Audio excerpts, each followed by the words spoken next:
Okay, we'll open this our normal meeting for ordinary meeting. I apologise for September.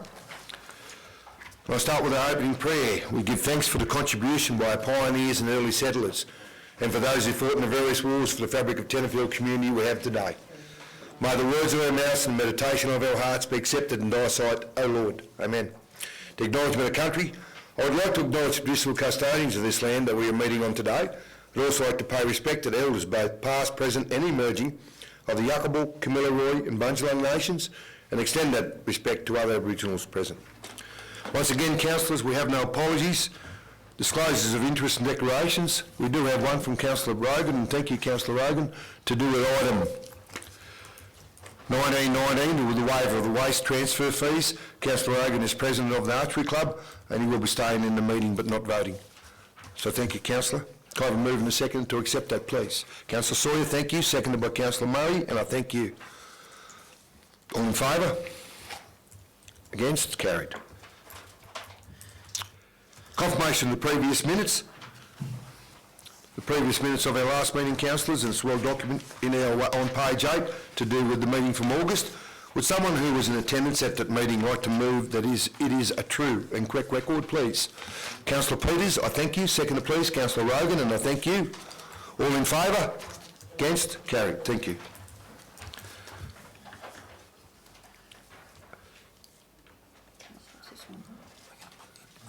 We move on to, I'm sorry. We move on to the urgent latent supplementary items. Which not for a sudden wind change, would have wiped out the lower section of Tenterfield. Councillor, what I'll offer, and I'll just bounce off to see, Mr. Seah, that would sort of fit with our emergency response committee to bring that up there, yes? Through Mr. Mayor, I will take it up with the OEM and the RFS. I think this has been spoken about in other communities before. If Councillor Boland-Petrie were to accept that I brought a report back to the next available council meeting about it after we do some homework and speak to others who may or may not have gone this path. Also very interested to hear what the Office of Emergency Management's recommendation would be as well. Yeah.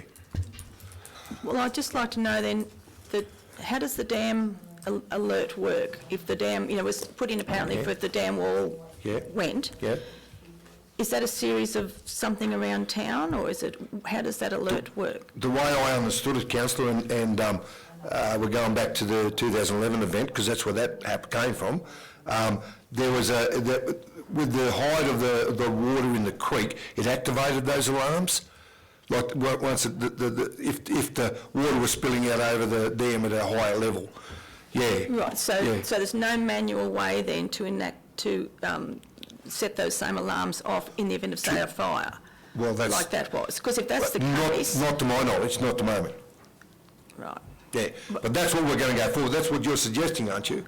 Yeah. If that system's already in place, if there's some way we can tackle that and doing a whole new thing. But so long as it doesn't get lost in committees and reports and good point. Mucking about. It won't, Councillor, because you brought it up here, although verbally, in urgent latent supplementary items as chair. I've accepted that and happy to. As CE's noted that he'll bring it back in a report to the next council meeting, and that's what it needs to do. The emergency meeting, we meet on a regular basis, and that's everyone's there, SES, Fire Brigade, the whole box and dice. Every Tuesday afternoon. Yeah. Because it's just that this could happen again, and we know there's still a big fuel load just south of where that occurred. And some residents were driving around the streets warning people, because people inside the house had no idea what was happening. So. Noted. I will ask for a seconder to do with that. All our verbal report. Councillor Sawyer, thank you. All in favour? Against? Carried. Thank you. Okay. Councillors, we are at number 8 in our agenda, so it's a community consultation and public access session. As we have done, it's been very successful with our public access session. We have reports here with the monthly operational plan report for August, presentations I should say. So we do have, and that's to do with item GOV 57/19, the monthly operational report. And I would invite our manager for property and buildings, Heidi Ford, to come forward and do a presentation. Thank you, Heidi, and welcome.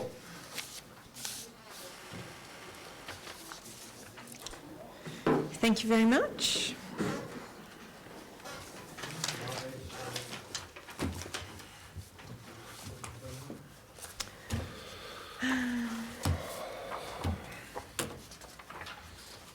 Thanks, Noeline.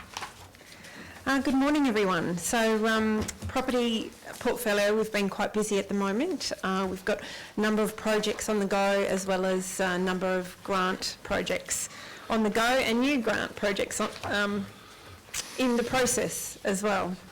So I'd like to start with the Emergency Management Centre. We've been developing the design for this, and also with the Administration Office upgrade as well. We've had some preliminary presentations to the emergency management stakeholders, and taken their feedback on board and integrated that into our design work. We've also done some staff presentations and consultations, and we've almost completed the prototype area out the back of the administration office. So if that's something you'd like to see, I'd like to welcome you a walk through. Just let me know. We've also been working on the Stronger Country Community Grants. So the archery site is complete. We just need to do our final inspections and sign that one off, and the shelter's been erected and the furniture's installed, so that's looking fantastic. Liston Hall, we've got our builder engaged and we're working on a program, so that's for an extension and upgrade to toilets, incorporating rainwater tanks and the like. We've also got the toilets for Liston, Lagoon, Jennings and Urbanville. We've awarded a builder for that, and the program's being developed, and we've got a site meeting or a site tour that we're discussing to visit all the sites and just confirm locations in the very near future there as well. We're looking at some new grants at the moment, which you'd be aware of. They include Steinbrook Hall, which includes an extension to the building and a kitchen refurbishment, new roofing or addressing the roofing as it's ageing and has been identified as potential risk. The floor and some services to help support that work. We're also looking at Sunnyside Hall, and they're proposing an outdoor extension with an outdoor kitchen, as well as roofing and flooring work as well. We're looking at Drake Hall, and that's looking also at roofing and guttering repairs and works, as well as flooring with regards to their timber flooring, vinyl flooring and bathroom tiled flooring as well as some baby facilities in their hall also. We've got another round of grants as well, so we're looking at putting in a submission to do some maintenance and upgrade work to the rotunda in Jubilee Park with external and internal boards, and also some painting work and some general maintenance there. And we've got a grant application in the process for the swimming pool, where we're looking at some shade structures over the barbecue area on the southwestern corner there. So that's all our grant work and capital building project work at the moment. We've also been developing the Crown Land classification. So we're almost complete that. We've got some presentations and consultations to do with the community, and would like to get that prepared to present obviously to council in the coming meetings. And we've got the swimming pool with the season looming. We're preparing to open on the long weekend in October, which will be Saturday the 5th. It's been currently filled, and we've received a donation of water from RRT, which will help to offset the usage of water. We have, however, requested some baby facilities for safety, change tables and a gauge. I think it's absolutely fantastic. We don't do enough of that in when we do refurbs, and it's something that mothers just need to have someone they can change a bub or feed a bub, and that's really, really important. The only question I have, you mentioned the compressor at the pool. And it's never been replaced, so you're telling me that's the original compressor from when the pool opened? Well, it's a very old compressor, because Well- the technology, maybe I'll take out original, but it's very old, and the technology that they, the way they work is quite different, and it was all hand-manufactured components in there and things like that, so it's not something we can get replacement parts for. Yeah, well, I don't think it'd owe us much. No, it's had a very good life. Yeah. Can we just, about the water donation, if you wish to enlighten the council on that, with the offer of the water donation? We've received an offer of, 5 million litres. 5 million litres.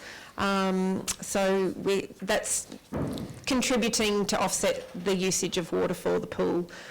So we're able to provide those community benefits for mental, social and physical health to our community in these challenging times. So we're really excited about that and very grateful and thankful too. And we'll be able to open up those 2 lanes that we weren't going to be able to open up, which is fantastic.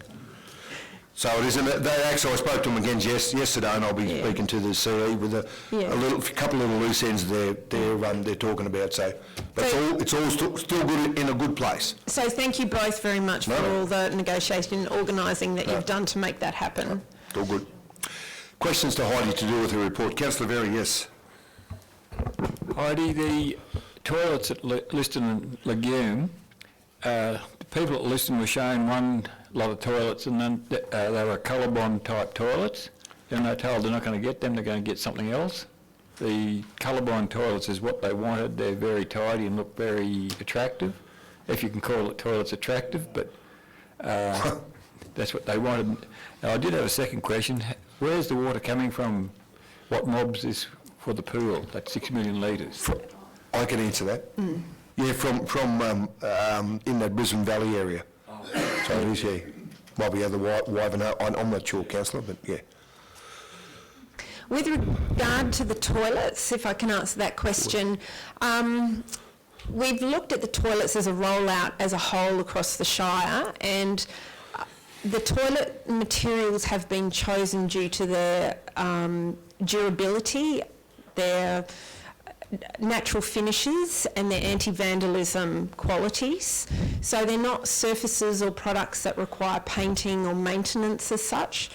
I think what we've proposed is a better solution than a Colorbond solution. It'll look more natural sitting within our natural environment. It's based out of some lovely split-face Besser Block materials. They're not your traditional grey Besser Block materials. They're actually really beautiful sandstone-looking materials. They're not yellowish, but they're sort of a coffee colour, and there's a lovely blue charcoal aggregate through that as well. And we're also using a anti-vandalism toilet partitioning system, which is a charcoal blue, navy sort of colour, which picks up on the aggregate that will be in the concrete and also in the block. There will be Colorbond, but that'll be more in the roofing and the ceiling and the guttering and that sort of thing. With the layout of the toilets, are they going to be the same design as those in Urbanville?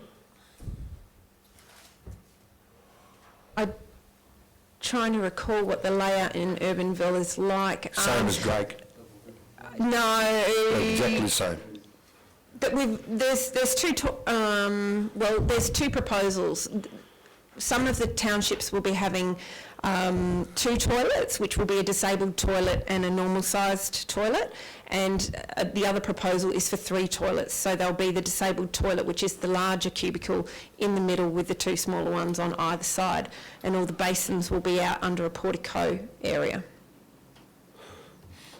Thank you, councillor. Just to be fair, you got another one, have you? I was just going to ask, could we see a design of the toilets or sent to the progress associations? Sure. Yep. Thank you, councillor. Was there any other questions to Heidi to do with her report? No, you got off pretty lightly, Heidi. Anyway, thank you very much. It's always good to hear from you, and as our council as a whole, always wish you well in your department, and thank you for the good work you're doing. Thank you very much. Have Thank a you good day, very much. everyone. Thank you. Thanks, Heidi. Councillors, if we can welcome Jenny Stoker, our Manager of our Library Services. Welcome, Jen. and feel at ease. And I can share with you, without stealing your thunder, the CEO was showing me some statistics this morning right across the state, and it really holds our library in really good stead with the attendance levels over there. Yeah, 20% higher than the group average. there you go. That's good. Fantastic. Today good morning everyone, for a start. Morning, Jen. I'm Jenny Stoker, the Manager of Library Services for Tenterfield Shire. And today I'm going to give you an explanation of the funding that Tenterfield Public Library receives from the New South Wales Government, which is administered by New South Wales State Libraries Public Libraries Division. Under the New South Wales State Government's Public Library Funding Strategy for 2019-20, Tenterfield Council will receive a total of $80,693. Wow. Which is an increase of $46,076 compared to 2018-19. This includes a subsidy of $2.45 per capita, which is an increase of $1.80, which is increased from $1.85 in the past, and this amounts to $16,263, and a subsidy adjustment of $64,430. The subsidy adjustment provides funding to councils in addition to the per capita payment. The new funding model comprises a flat rate allocation of subsidy adjustment. This year it's $50,000, plus funding allocated according to need. This is identified using the CEFA scale, which means socio-economic indexes for areas, and it was developed by ABS. The CEFA scale is a sliding scale from 1 to 10. Tenterfield is one of 12 councils on band 1, so we receive $14,430. Councils on band 10 receive $5,591. 30% of the subsidy adjustment, which for Tenterfield this year is $19,329, is to be allocated to local priority grant funding projects, which must directly benefit the library's customers. Those who have read the library section of the monthly operational plan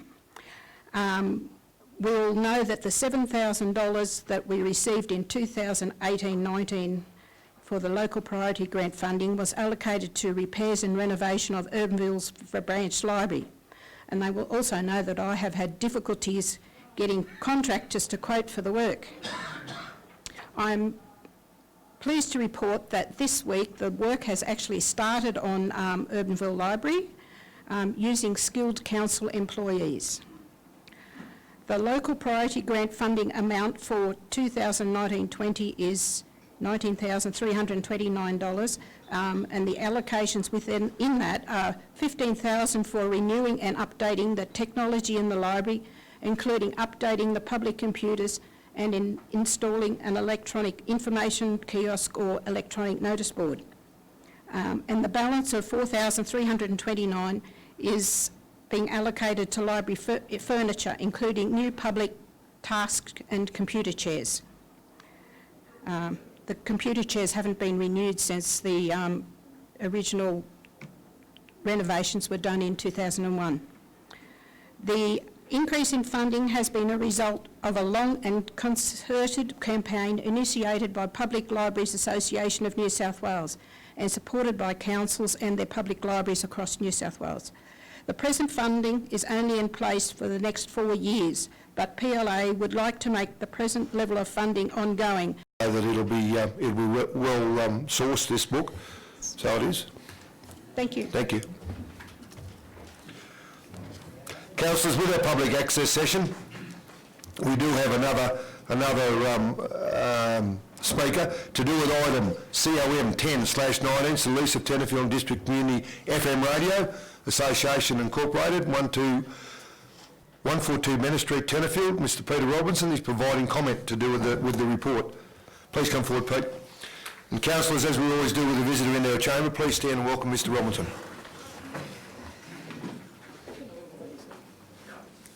Thank you, Peter. Mr. Robinson, Speak up, I think. no, you're right. As always, and you take this the right way. You're regularly here, you know the rules. 5 minutes, and I will give you a warning when it's 1 minute. It is a two-way programme, though. We support council as best we can. We're always there to give urgent announcements and traffic changes and so on. So we try to pay for our rent with services back to the council.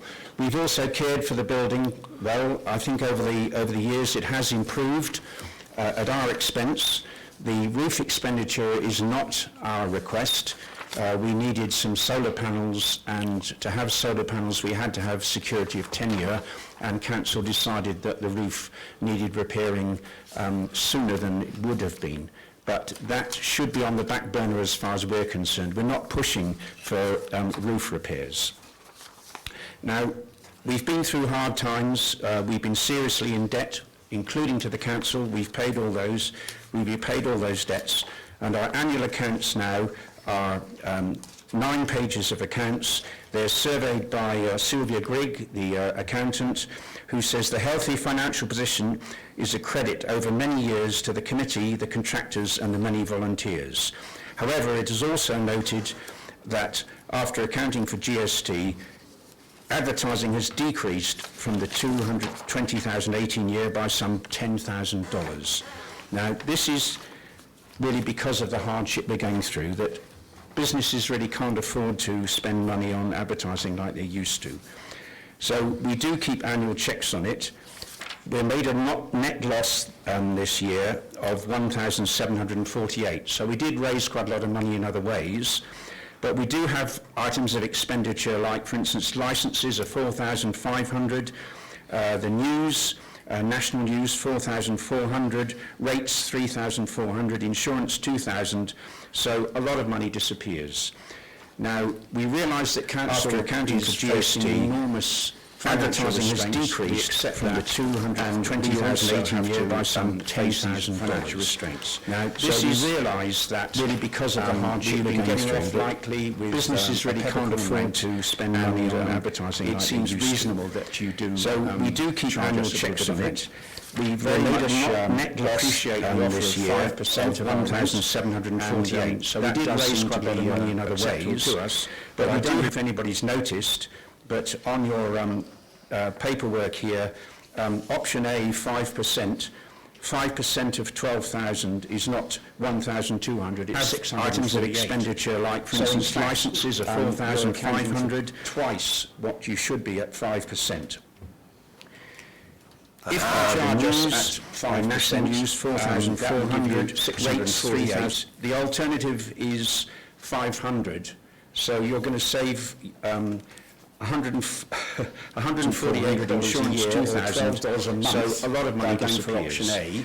And I would suggest that the amount of paperwork to change all your... We realise that council accounting for GST, I would suggest advertising is option B, except for the 220,018 year by some 10,000 financial restraints. Now, this is realised that really because of the hardship we're going through, likely, so that is all fine. This is really kind of friend to spend money on advertising. It seems reasonable that you do actual... We do keep annual checks on it. It says we made a net execution this field radio association 748. So we did raise quite a lot of receivings answers from council. But I don't know if anybody's noticed 356 on your local government paperwork. Now I've got section 356 and I've done copies of it. I can find nothing in here. Option A, 5%. 5% of 12,000 is not 1,200, it's 600 items of expenditure like, for instance, licences are 4,500. I may be what you should be at 5% wrong, but I can't find anything. Now, the point is that if the going to be hit by national use 4,400, realise the council the alternative is, and we do our best so not to apply for council grants if we can possibly avoid it. And for this year, the last year, we've not applied for so a lot of less for option A. Other community organisations, and in fact, we have 3 grants under process now. We realise that the federal government, one is the state government, one is the foundation option B, pretty exceptional. So we're trying to get money for our equipment. 2018 year last we're not asking council. So we realise 1 minute, Mr Robinson. whenever there's a hardship, it's getting off likely. So we see no need for this restriction because if we do have to come to council, councillors have the right to say no. So there's no problem in council assessing it and saying, no, we won't give this. So to shut us out, it says, I would like you to consider not doing that because I don't really think it's necessary. You still have the right so we did know we won't receive and please allow us to if anybody's noticed if we need to. Thank you very much. Thank you, Mr Robinson. Councillors, I will remind you that, and thank you, Peter, for the comments you've made the table and the document, copies and of we it. will, because I need to. It is to do with your presentation. Option A, 5%. On those grounds, I will allow the documentation. We will make a decision when the report comes up in the agenda. And councillors, I need to remind you that the decision will be tabled out of council. I may not feel swayed by anyone, and Peter, please respect this, anyone in the room that how you should vote or whether you should change, but when we allow a public session for a item that's on our agenda, it's either to be supportive of it or not to be supportive of it. It helps us make decisions. So Peter, I needed to note that, and that our councillors don't feel pressured into making a decision by anybody in the public, because that's how we view it. But I do accept your comments and the information that's provided, so that will help us make a decision. Thank you. And in fact we have 3 Councillors, if you wish, it's up past 10, we can break for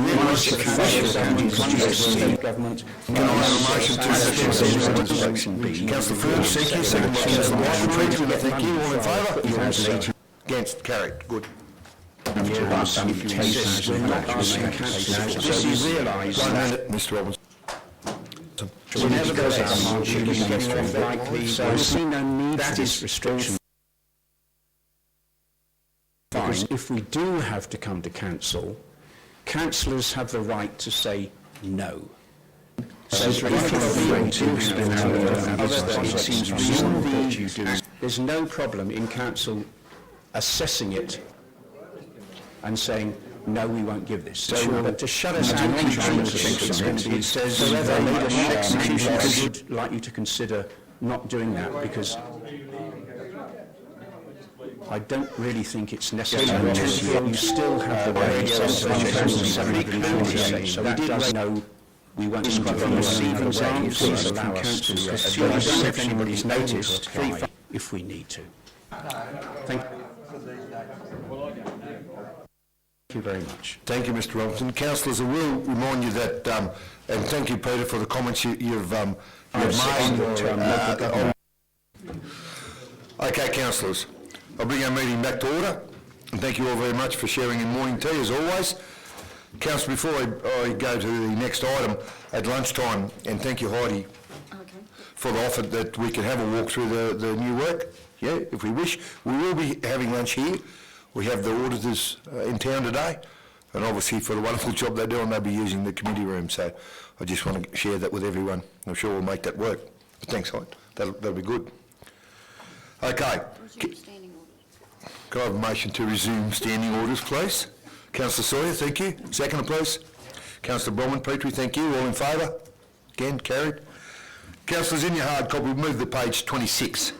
It's item COM/19. It's to do with the Ausstate Tamworth 31st to 3rd of November, to the conference out there, and the recommendation is the attendance of our Councillor Very. Councillor Very, being on the board there, would you like to move that, or would you like someone else to do it, or? I'd like to move it. I'd like to put an amendment there as well. We'll deal with that in a minute. So the recommendation's been moved by Councillor Very. Second, please. Councillor Rogan, thank you. Councillor Very? I'm not too sure if I can go while this drought's still on. Right. Because it's a couple of days out of my schedule. Yeah, fair enough. I'd just like to move an amendment that we have an alternate councillor go. Yep. Would you like to nominate someone, or would you? I'd like to nominate Bob Rogan because there's a lot with these art committees. I'm just a bit puffed. No, you're right. It has a lot to do with tourism. Yep, fair point. Councillor Rogan, you accept that if Councillor Very cannot attend? If he's not available, yeah, sure, Mr Mayor, I don't mind. Okay, thank you. Okay, Councillor Very will work with that as an amendment, and we're heading in the right direction, Noel. Yep. That due to the severe drought conditions, and if Councillor Very cannot attend the meeting from the 31st of October to Sunday, 3rd of November, that Councillor Bob Rogan will, as an alternative, will attend that. As simple as that, Councillor? Yeah. And we'll just move that as the recommendation, or a separate deal, Nolene? It is an amendment? Okay. It'll be separate. Okay. So Councillor Very, you're moving that as an amendment? Yeah. So you're happy with the simple wording as that is? Yeah. Councillor Rogan, your name's mentioned. Would you be happy to second that? Thank you. Okay. I think in the sake of transparency and keeping going, I don't think we need any comment or to move in a second, unless you wish to deal with that. Councillor Very? No, happy to move the amendment. Councillors, all in favour? The amendment's now part of the officer's recommendation. Before I do wish to thank Councillor Very. He's been on that as a board member there for a number of years, and it is important. Councillor Very, you do a great job, and with the battles you have there and with the Northwest Board, they do a pretty good job, and being on the board, and especially here from Tenterfield, I do commend you on efforts you've been making there, and thank you for your longevity there. Yes. All good. All in favour? Against? Carried.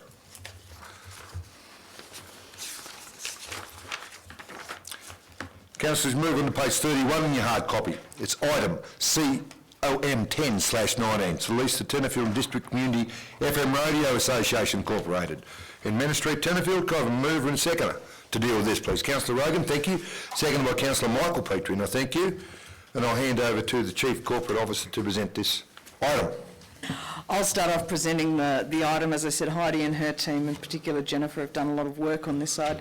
Firstly, I'd like to thank Peter for his comments this morning, but also for bearing with us as we've tried to negotiate this. We've talked a lot about it, and the intent of this agreement is simply for Council to recognise, I guess, in a transparent way, that assistance that we are providing to 10FM. So there's absolutely no intention, if Council wishes to make any changes to what we've proposed, we're more than happy to see those. And I do apologise for the error under option A, which is 10%, so Peter is correct. The staff have been working on this, as we said, for some time to try and make it transparent about the assistance that we are providing to groups. So we've made absolutely, as an administration, no comment or thought on what the level of that assistance should be, purely to try and get it formalised. Also to give 10FM the comfort and a lease and an agreement that they can actually use for their own purposes or to attract their own funding.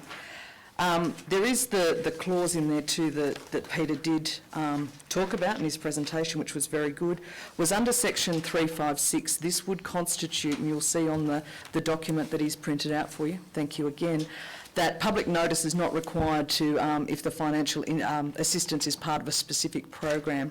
And this is the program, I guess, and why we're trying to get it included in Council's operational plan, to give that concurrency to 10FM, that we will honour that agreement for the period that it exists.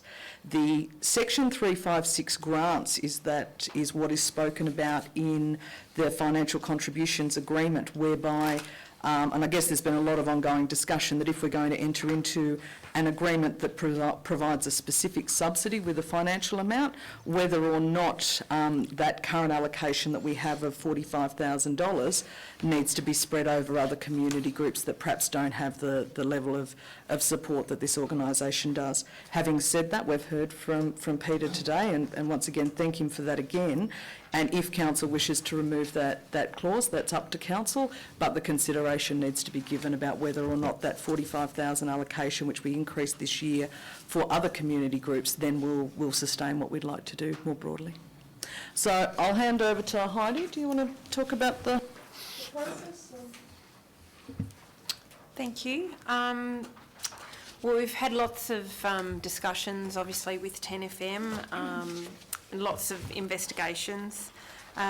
We've outlined as much of the detail as we can in the report with the history. So we've been supporting 10FM since 1989, just with peppercorn lease of $1 per annum, and this has just continued. At some time, the leases have expired, and this latest one did expire in 2013. So it's prompted us to, as Kylie mentioned, just look at the total support that council's being able to provide 10FM and quantify it.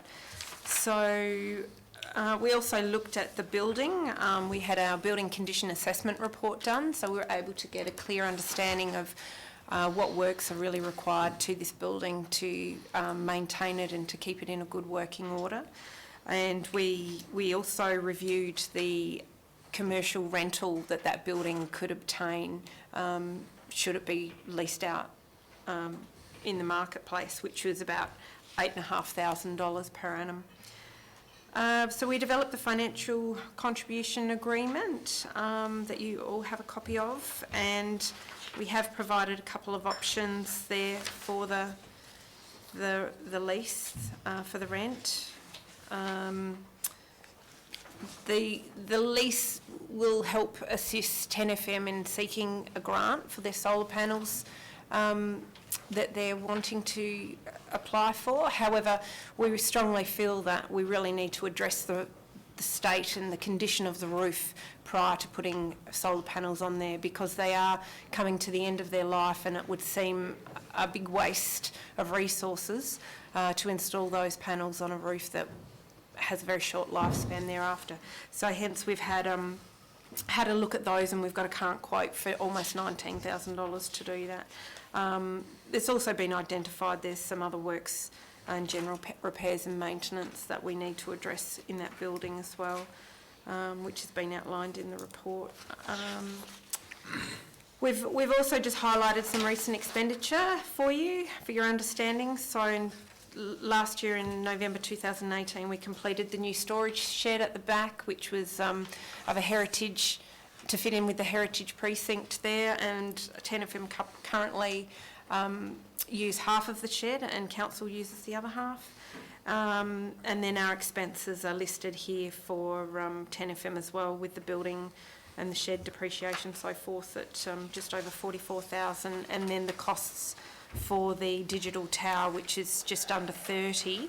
However, 10FM do share the tower with WIN and also Rebel Radio as well. So that just paints the overview for you, so you have a clear idea of how we're assisting 10FM and where the money that we're spending. Through all that investigation, we basically came up with the two options, one for the 10% and another for a nominal amount of about $500 per annum, which is, for your consideration. And our recommendation also includes for you to delegate authority to sign a 3-year lease and also the 3-year financial contribution under the seal of course, by the Mayor and the Chief Executive. So that's just in summary. Thank you, Heidi. Questions to Kylie or Heidi to do with the report, councillors? Councillor Bronwyn? Thank you, Mr Mayor. Look, I think it's a good idea to get this done. We're finally getting our leases in order, and congratulations, Heidi. Also, congratulations to 10FM on the financial turnaround that they've achieved over the years, as well as the community service they provide, and in fact the personal development opportunities they provide, especially to kids.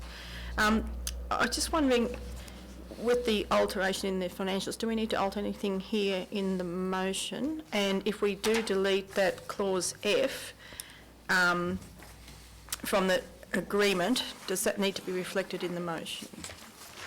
I mean, I'm happy to delete it because, as Mr Robinson said, whenever we discuss what community allocations we give, we take into account what people have already had, et cetera, et cetera. So, you know, it doesn't necessarily serve a purpose by having it in there. So.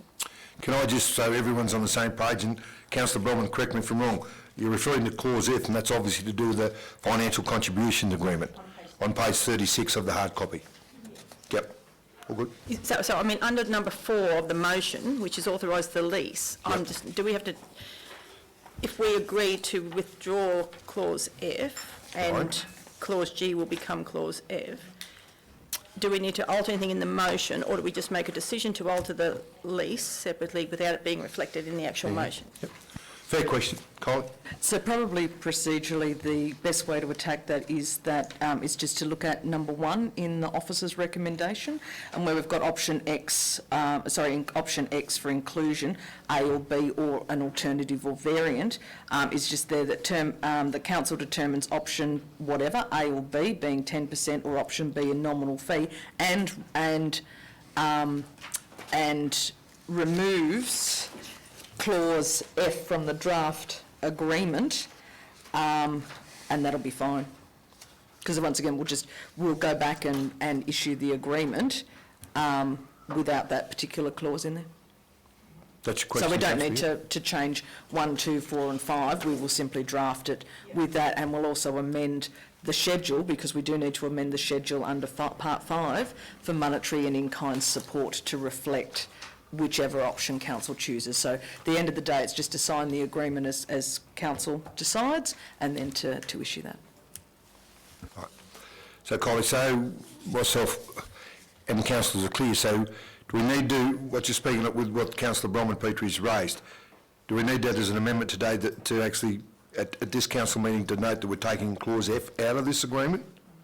You have an officer's recommendation. Yes. You're going to need to move a motion Yep. to put your option up, and at Yep. the end of whichever option or variant you choose, Yeah. include there Okay. and remove Okay. item F from the proposed Okay. agreement. Okay. Councillors, I do need to remind you, and what good staff we have. Colin, thank you for your advice, and that staff are here solely for that, to help us make decisions. They do not vote, or need to in any way or form encourage us to vote either way. Their advice is purely to do with operational matters, and we are very lucky to have good staff to help us down that road. So I just want to note that, Colin, thank you. Before I go to you, Councillor, and we'll deal with that, is there any other questions to Colin to do with the report? Councillor Rogan, yes? Thanks, Mr Mayor. Before we actually get to voting on the original recommendation, which is option X, you know, and you've got those 2 options, A and B, I just want to clarify the percentage there, because, you know, we recognise that there's an error, which Mr Robinson brought up, but Kyle is still referring to that option A as 10%. So is that correct? Is the figure of 1,296.79 the actual figure that we're dealing with? Or should it be $648.39? So should we be talking 5% or 10%? Good question. We'll go to our CE. Thank you, Councillor Rogan. Through you, Mr Mayor, option A should have read 10% at $1,296. Not 5. So we just note that, sorry, Councillor McNish, 5% figure that's wrong, Peter, not the actual monetary figure. yeah, that's right. So I've just changed it. So it's a typo. Am I still on that? Yeah, of course you can, Councillor Rogan. You always get your 2 bobs worth, Councillor. Thanks for clarifying that. So that makes my next comment fairly easy. I believe 10% would be a bit too much of an imposition for TNFM. So my stance would be to support option B. Thank you. Thank you, Councillor. Yeah, so we should remove.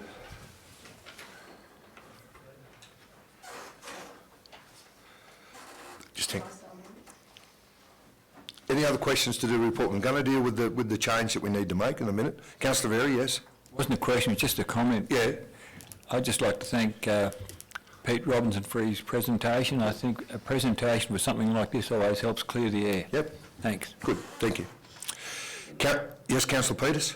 Being out, and I do need, before I go to you, Councillor Peters, and I thank you for the long-standing effort that you've made as a delegate to 10FM. You've been there for a long time, Councillor, and it goes noted today, I can tell you. So thank you. Thanks, Mr Mayor.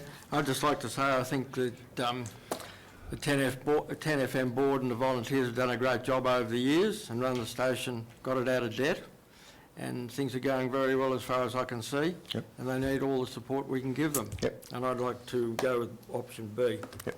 Thank you, Councillor. Councillor Bromwell, I'll go to you now. Yeah, likewise, Mr Mayor, so my preference is option B, but we just need to fix that wording so we can get rid of, well, I would propose, depending on how many other councillors support it, Yep. removal of clause F Yep. in the agreement. So we'll do it as an amendment, Councillor? Yep. It needs to be an amendment. Well, no, happy, we just need to get...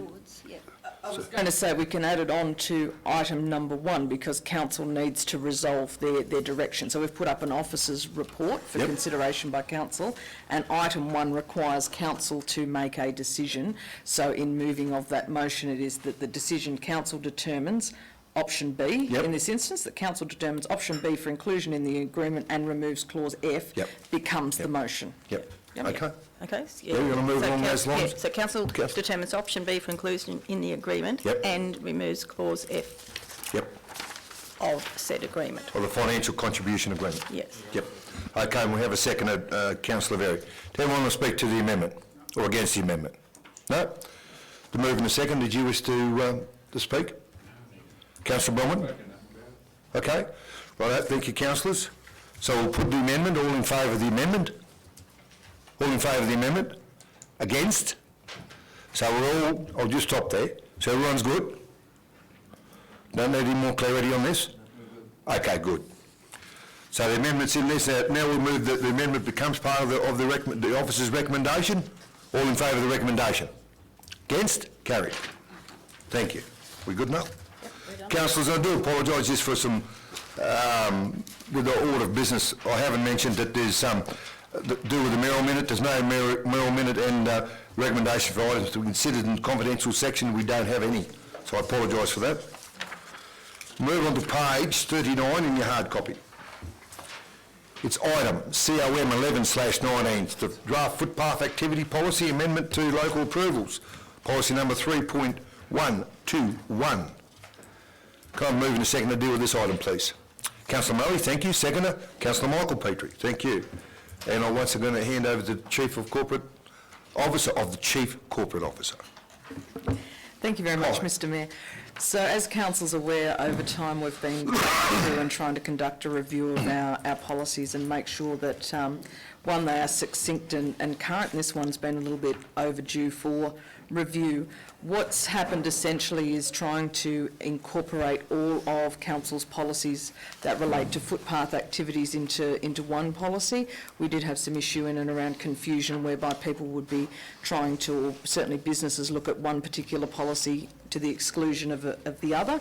So Mark and his team have done a lot of work to put together the new draft footpath activities policy in there, and also to make the necessary amendments to the existing local approvals policy to remove any of those items where there was a double up, so that we didn't get out of sync with the policy application.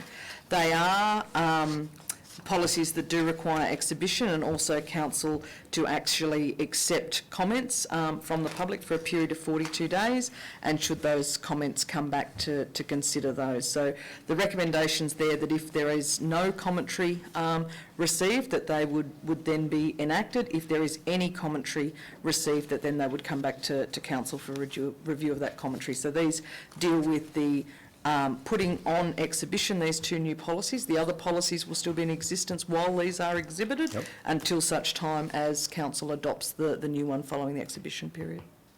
Thank you, Collie. Questions, Collie, to do with the report? Councillor Verry, then I'll go to you, Councillor Bromwell. It's a bit of a Dorothy Dix one, but does this policy apply in the villages, like Urbanville?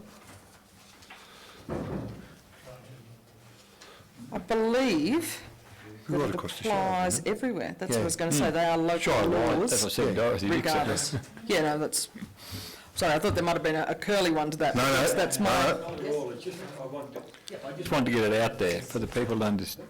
Yeah, yep, thank you. And correct me if I'm wrong, Kylie, that when we say that it's on exhibition, this gets put on exhibition and advertised like at Legume Shop or the library at Urbanville and all that. So I'm sharing that with you, Councillor Mary, that that's standard what we do. And it is advertised. Yeah. Councillor Bowman. Thanks, Mr. Mayor. Well, just on that, on the second page, under policy statement, it actually says that council officers will carry out inspections within the immediate central business district of Tenterfield. So perhaps that might need alteration. The pages aren't numbered, but it's on the first Yep. there. Thank you. So whether that might need an amendment. But on the next page over, halfway down, where it says all tables, chairs, signage, goods and/or display stands shall be secured. How do you secure chairs? Because the next dot point, they've all got to be removed from the footpath when the premises are closed. So I can understand tables and things having to be weighted down, but chairs? When someone isn't sitting on them? Thank you, Councillor. A voice from the deep. So where it says policy statement, turn the page up, so it's actually the third physical page over, left-hand side. Starts with goods at the top.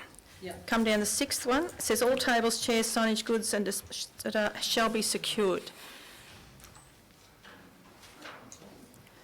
I think that comes back, as we said, to the definition of secured. So, you know, if a chair's behind a barrier or whatever, so long as it can't take off, and that's my understanding, but I'll verify that with Mark. Yes, or whether the wording is that, you know, they're of a heavy enough construction that they're not going to... Blow away in the they're not wind. plastic Yep. chairs that'll blow away. Yep. So it's just that one.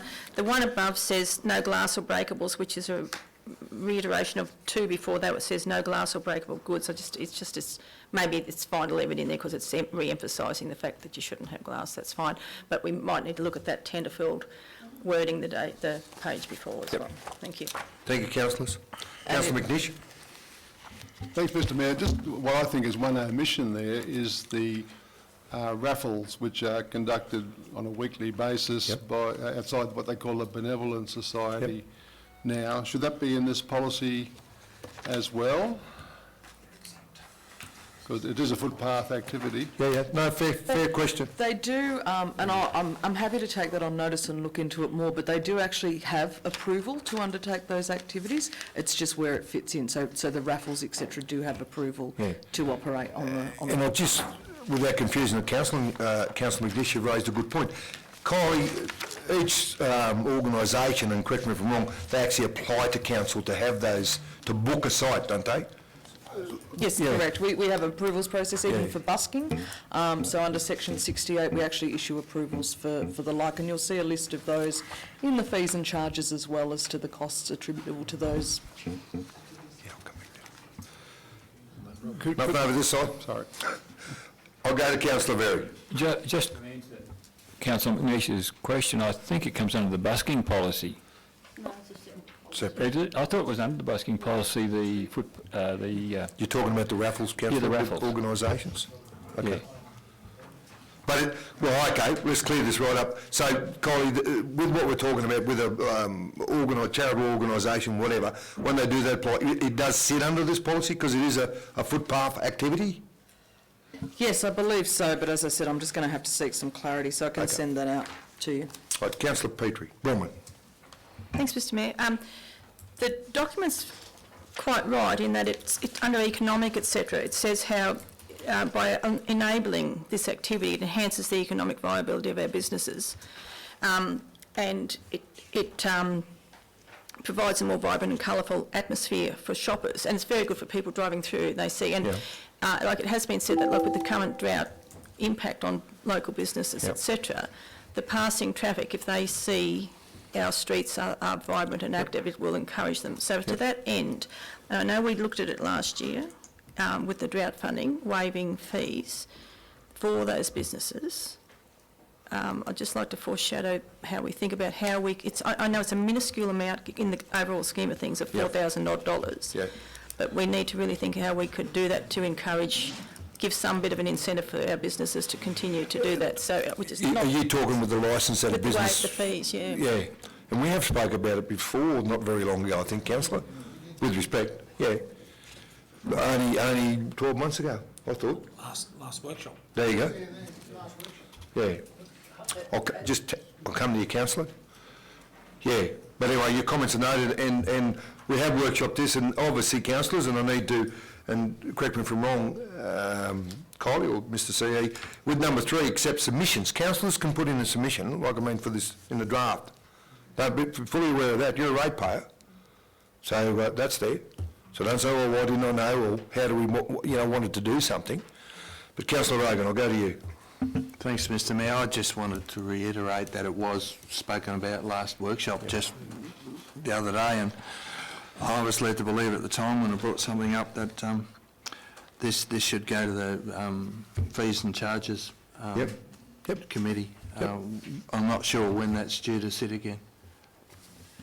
I have some comment there, councillor. Yeah, so what we, and correct me if I'm wrong, what we spoke about, I thought, was in council's budget deliberations, which will kick off January, February, that we would then review those fees and charges at that point in time with a view for that year to offer that, for council to consider not charging that fee and charge at that point in time. So in terms of when it's enacted, at the moment, most vendors have already gone through those licensing requirements at this point in time. You'll see that from the operational plan. So that's done. So as I said, it would be up to council if they wish to, when the policy comes into effect, because at the moment we're charging under a couple of different policies, that if it came into effect, they might like to not charge a fee from then on. However, the majority of your businesses have paid. So the best, I suppose, bang for buck is next year is to put in your operational plan and manage your budget going forward to say we won't charge that fee in recognition of the business hardship that's happening at the moment. You have with that reply, councillor? Thank you. And fingers crossed if we can get it done. I'm very much hoping that we'll adopt a budget again in May. To give staff some time to actually implement those processes prior to that, but of course that's up to council and when we get to in the process. Councillor Murray, you've indicated a question to the report. Thank you. Through you, Mr Mayor. How does all this fit in with public liability? Do they come at it from another angle? Question. So as part of that, we do actually ask for people who are seeking approval to demonstrate that they've got the appropriate insurance to indemnify us from their activities. What I'm getting at here is, by the time you make a claim, public liability might come out and say, well, no, that does not come into this particular situation. So there is no connection between council and public liability, obviously. If council to issue the approval, we do ask for those businesses to show us their insurance so that then we can provide that to our insurer. Even if if council was to consider not to apply a fee, we would still request that people put in those applications and provided us with a copy of their insurance indemnifying us. Answer your question, councillor? Yeah, thank you. Okay, councillors, any other questions to do with the report? Just my apologies, I wasn't at the workshop because we were fighting fires. Yep. It's all good, Bob. And through you, Mr Mayor, we will, as I said, we can have certainly more workshops on this if council. We've put in the recommendation that if you get no submissions, that we start with that policy, but if you wish to change that, that's within council's purview also. Okay. Councillor McNish. Thanks, Mr Mayor. Just as a follow-on to that question about the street stalls, Kylie, I was wondering if it could be looked at to change the position. They used to be held outside, well, I call it Mitchell's Shoe Shop. I think it's the Vietnamese restaurant. Are you referring to the raffles? Raffles. The wood raffles, okay. And that was a good spot because you captured all the people walking across pedestrian crossing. And the little man who had a little cafe there after Mitchell's Shoe Shop stopped, he complained to council that the people selling raffle tickets were impeding people going into his restaurant. And so it was actually moved up the road. But I've heard a lot of people saying that it's such a dead area up there, they put a whole day's work in for bugger all. So I was wondering if it could be looked at to change the position of the street stalls, perhaps down to more towards the news agency rather than up the other end where they do get the passing traffic. Yep. More than happy to take that one on notice, Yeah. councillor, and have a further conversation as needed.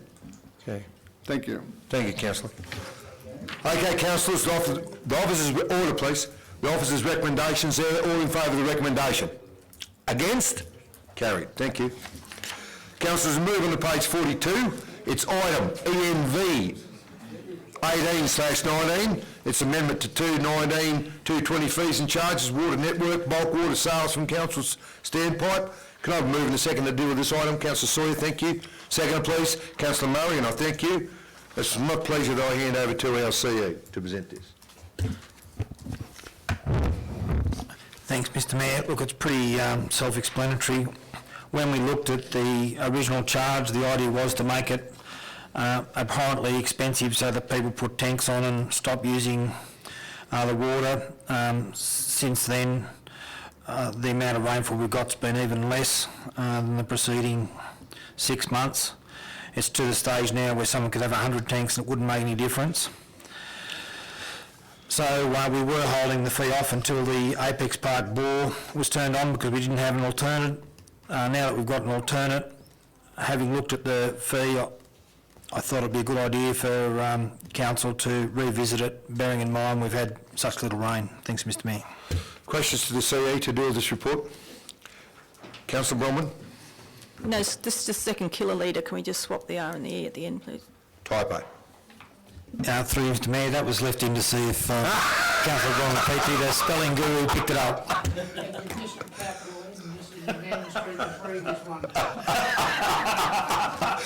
Councillor Berry, question?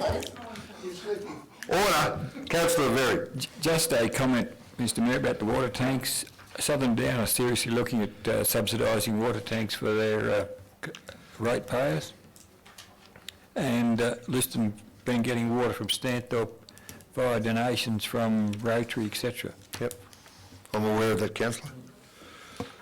Any other questions to do with the report, councillors? Councillor McNish? More a comment, Mr Mayor. To be very, very brave council at up to $6.20 to $25 now. I've had a few queries about that, so it's around the town that council's going to do that, and I said there's absolutely no way. Yep.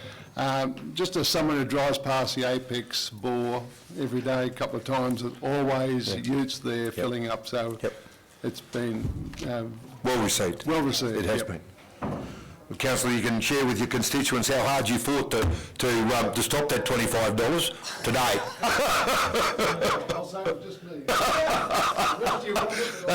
That's it. Noted, councillor. Okay, the officer's recommendations there, and thank you, Mr C, and it's fully supported. All in favour? Against? Carried. Councillors, move on to page 45 in your hard copy, item ENV 19/19. Relief for not-for-profit organisations impacted by September fire events, waste charges. Can I have a move and a second to deal with this item, please? Councillor Berry, thank you. Second, please. Councillor Sawyer, thank you. And once again, I'll hand over to our CE to present this report. Through you, Mr Mayor, it's pretty self-explanatory. Happy to take questions by exception. Questions to our CE to do with it? Councillor Bronwyn, yes? There were several, besides these two clubs, there were several homeowners and some farmers terribly impacted with those fires. Yep. Two in particular who've suffered considerable damage and will need to take those items, like entire sheds. Yep. Is there any consideration for those people, or will we be charging those individuals for tip fees? Great question. Through you, Mr Mayor, I took this up with the Office of Emergency Management. Actually, it came up in the February-March fires as well. Currently, those on deemed on low income can apply for grants to dispose of burnt or destroyed property. Those not deemed on low incomes have to pay, and those insured, the insurance companies pick the tabs up. I put it to council that if council were to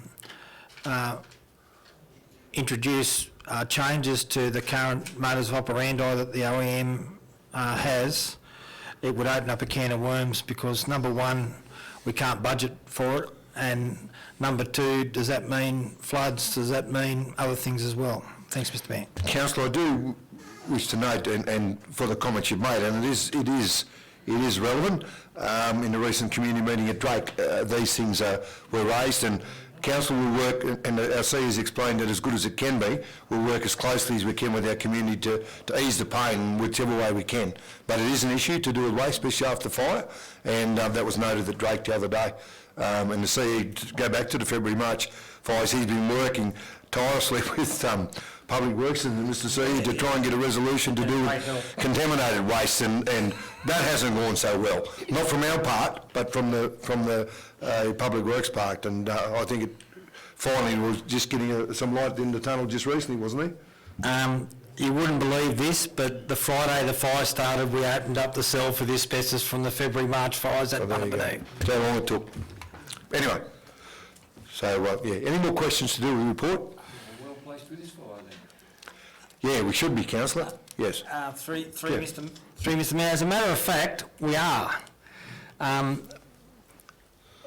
Due to the size of the excavation required at Bunnabanoo, we actually think we've got enough room there to have the asbestos, and there's been 6 properties identified having asbestos contaminated waste, and they haven't, not even halfway through yet. So we suspect that there could be another 10 or 12 properties identified as having asbestos. We deliberately over-excavated. We should have enough capacity at Bunnabanoo to cope with the extra asbestos from these fires as well. Thank you. Yeah. So Comment or question, Councillor? Question. Can I ask Councillor Rogan, because it's to do with the archery club? Yep. Even though he's,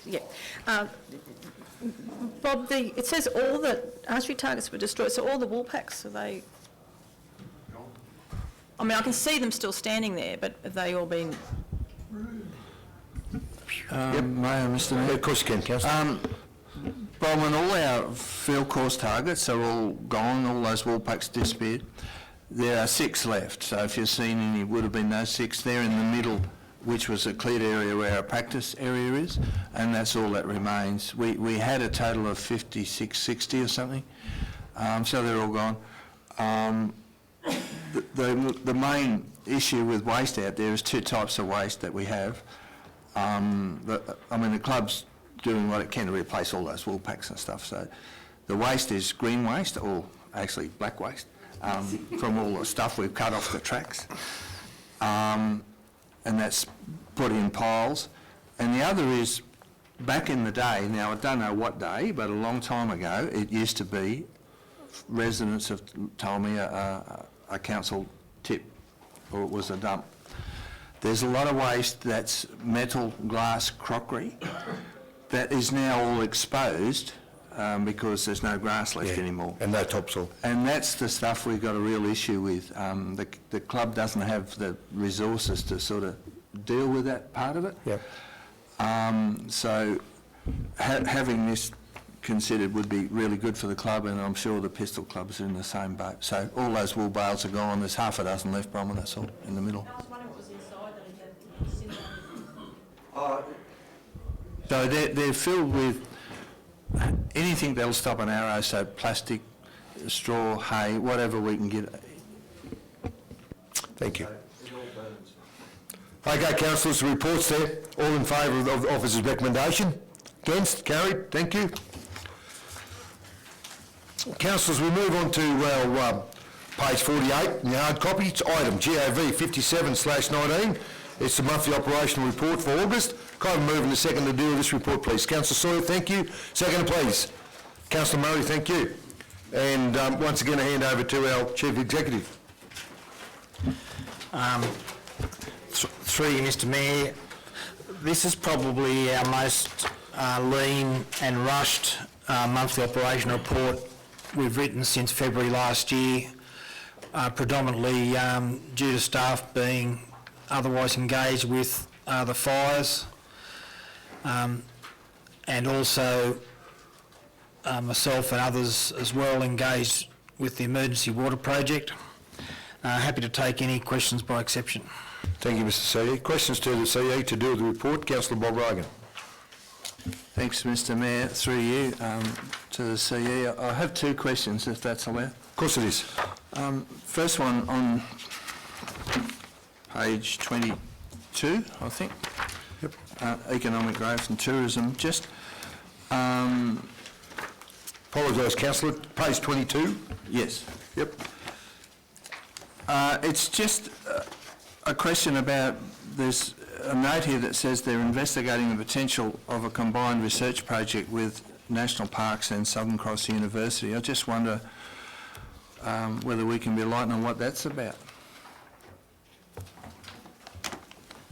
Through you, Mr Mayor, I'm not privy of it myself. I'll have to take that on notice.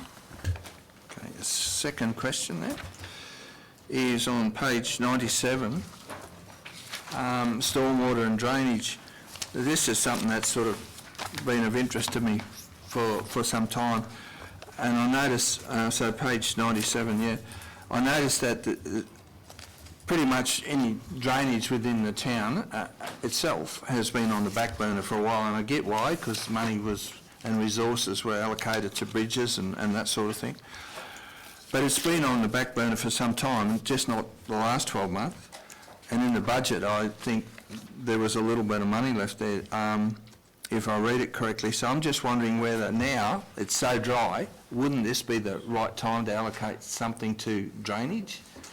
Because otherwise, when we do have the drought break, we could end up with a lot of rain, whenever that might be, and we might wish we had done something with drainage. Thanks. So, councillor, just for some clarity, and one, you'll be referring to like the spoon drains in town and stuff like that to get them cleaned out? Yeah, particularly on the high points of town on the western side. Yep. I've had some complaints from residents. Councillor Forbes and I went up there and spoke to a resident about this. I've spoken to residents a couple of times as far back as last year. Yep. About, I'm trying to think, I think it might be Riley Street, but anyway, those streets that run sort of west to east on that western side of town. Yep. Thanks. Thank you. Did you want to comment, Mr. C? Yeah, through you, Mr Mayor. Look, I'd have to investigate and talk with staff. There's a couple of drainage projects that Mr Council, the Manager of Asset and Program Planning, spoke to me about a few months ago. It's right, though, the staff have been concentrating on timber bridges. We've knocked over 13 bridges so far out of the 16 problematic ones. The tenders have been let for the 3 new ones, which will be quite good. Great. We've also done the investigation to the remaining 30, and 16 of those need work from memory. Would that be right? Yeah, so there's another 16. 16 seems to be the magic number with timber bridges, because the first lot was 16. But there is a couple of things there. There has actually been some work, some investigations already done. Not a lot. Basically, Mr Council has gone through and looked at previous surveys and so on. There's a couple of easy things to fix, but there's one drainage line through it's actually probably the northernmost third of town that's a little bit problematic, that needs some work done to it. But what I might do is for the next 2 officers to report to council next month when they do their monthly operational spiel, is actually ask Mr Council to come along as that manager of assets and program planning to talk about it, so that you can hear straight from the horse's mouth what they're up to and what's been going on and what's planned. Thank you, Terry. Thanks, Mr CE. Would it help if I showed Mr Council the ones where the complaints are coming from? Absolutely. Thank you. Any other questions to do with the monthly operational report? I'll go to you, Councillor Very. Councillor Roman, you're indicating? Yes? Then I'll go to you. Councillor Very. The yellow, to Fiona, the yellow paint looks really good on the Mount Lindsay. It stands out and you can see it. Right, yes. No, it does look good. Very effective. Councillor Roman, you had a question to the report? Yes, thank you, Mr Mayor. Firstly, on the report, I just wanted to commend recognising Declan Riley's achievements at the end there on page 113, our youngest member there in manufacturing some of the products as shown by the pictures, which are, exceptional.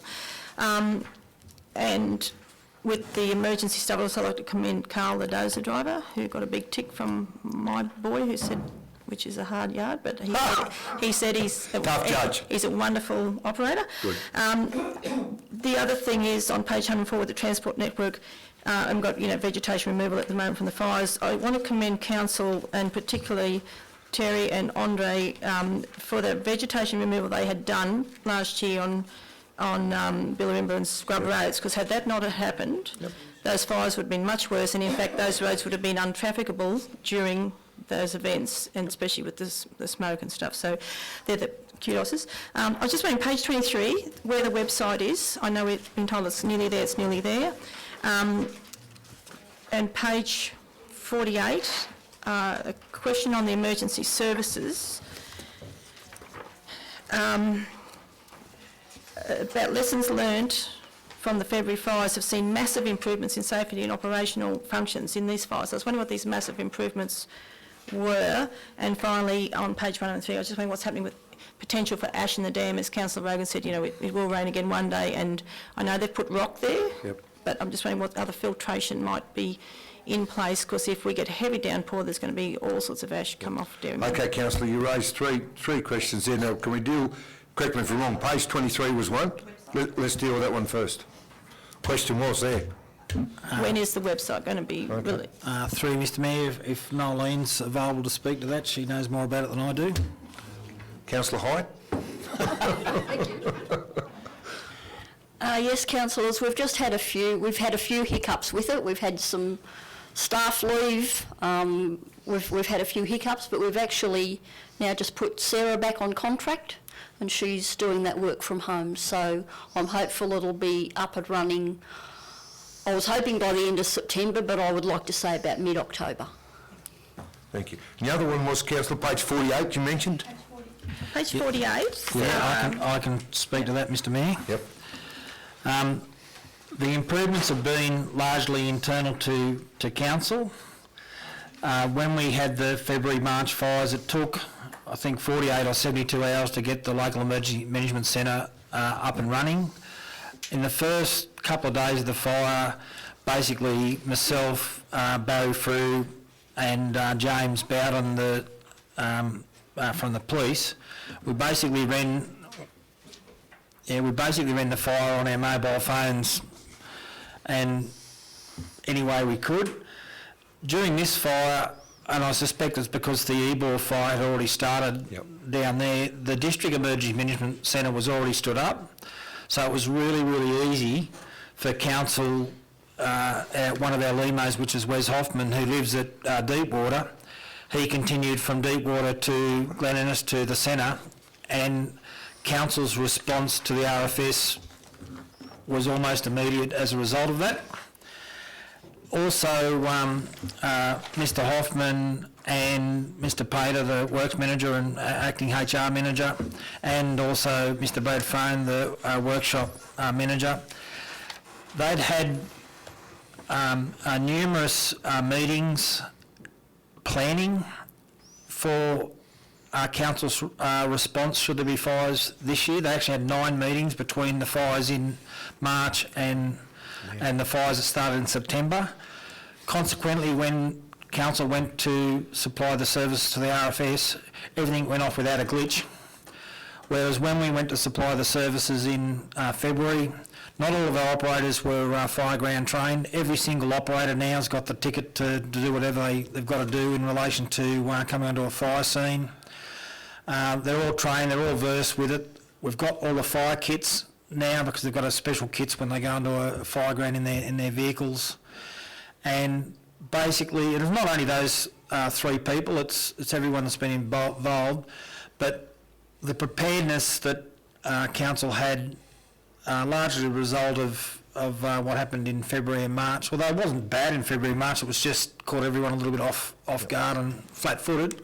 The preparedness meant that our response was was seamless, and I haven't heard any criticism of council's response of either the public, the RFS or anyone, to be honest. It's only been praised, Mr C, I can tell you that. So, and that was largely due to good pre-planning. Yep. And now that you nominate another one, councillor? Yeah, look, thanks for that explanation, because what we've seen in the field is that there's actually been very little improvement in our fires being controlled from Glen Innes, especially when they've had other huge fires on their radar down that way. Still, once again, despite our meeting we had in March, no decision-making ability here in Tenterfield. Later, they did make a decision-making ability in Drake, which helped, but nothing here for ages at all, and messages were not getting to the field, either at all or in a timely manner. The final question was page 123, ash into the dam. 115, councillor? 120. Through Mr Mayor, I can answer that. There's been two discussions in two separate entities, both with the state government. The first one was last Monday week with DPIW, who met with Council's emergency project, water project engineer, David Wolfton, and myself. It was actually the Monday after the fire started, in relation to the official name for it is biological sequential filtration, otherwise known as leaky weirs. And the idea is to catch as much of the sediment in a more natural way than traditional civil engineering methods, which require usually large structures and a lot of maintenance. In addition, we're speaking to DOIW on it, and having them include that in the integrated water catchment management planning, which we've nearly finished. I brought the same matter up with the Office of Emergency Management on Tuesday afternoon. They've initiated a waste, environment and infrastructure subcommittee, which I think are meeting tomorrow afternoon. I should know because I'm going to be on it. Yeah.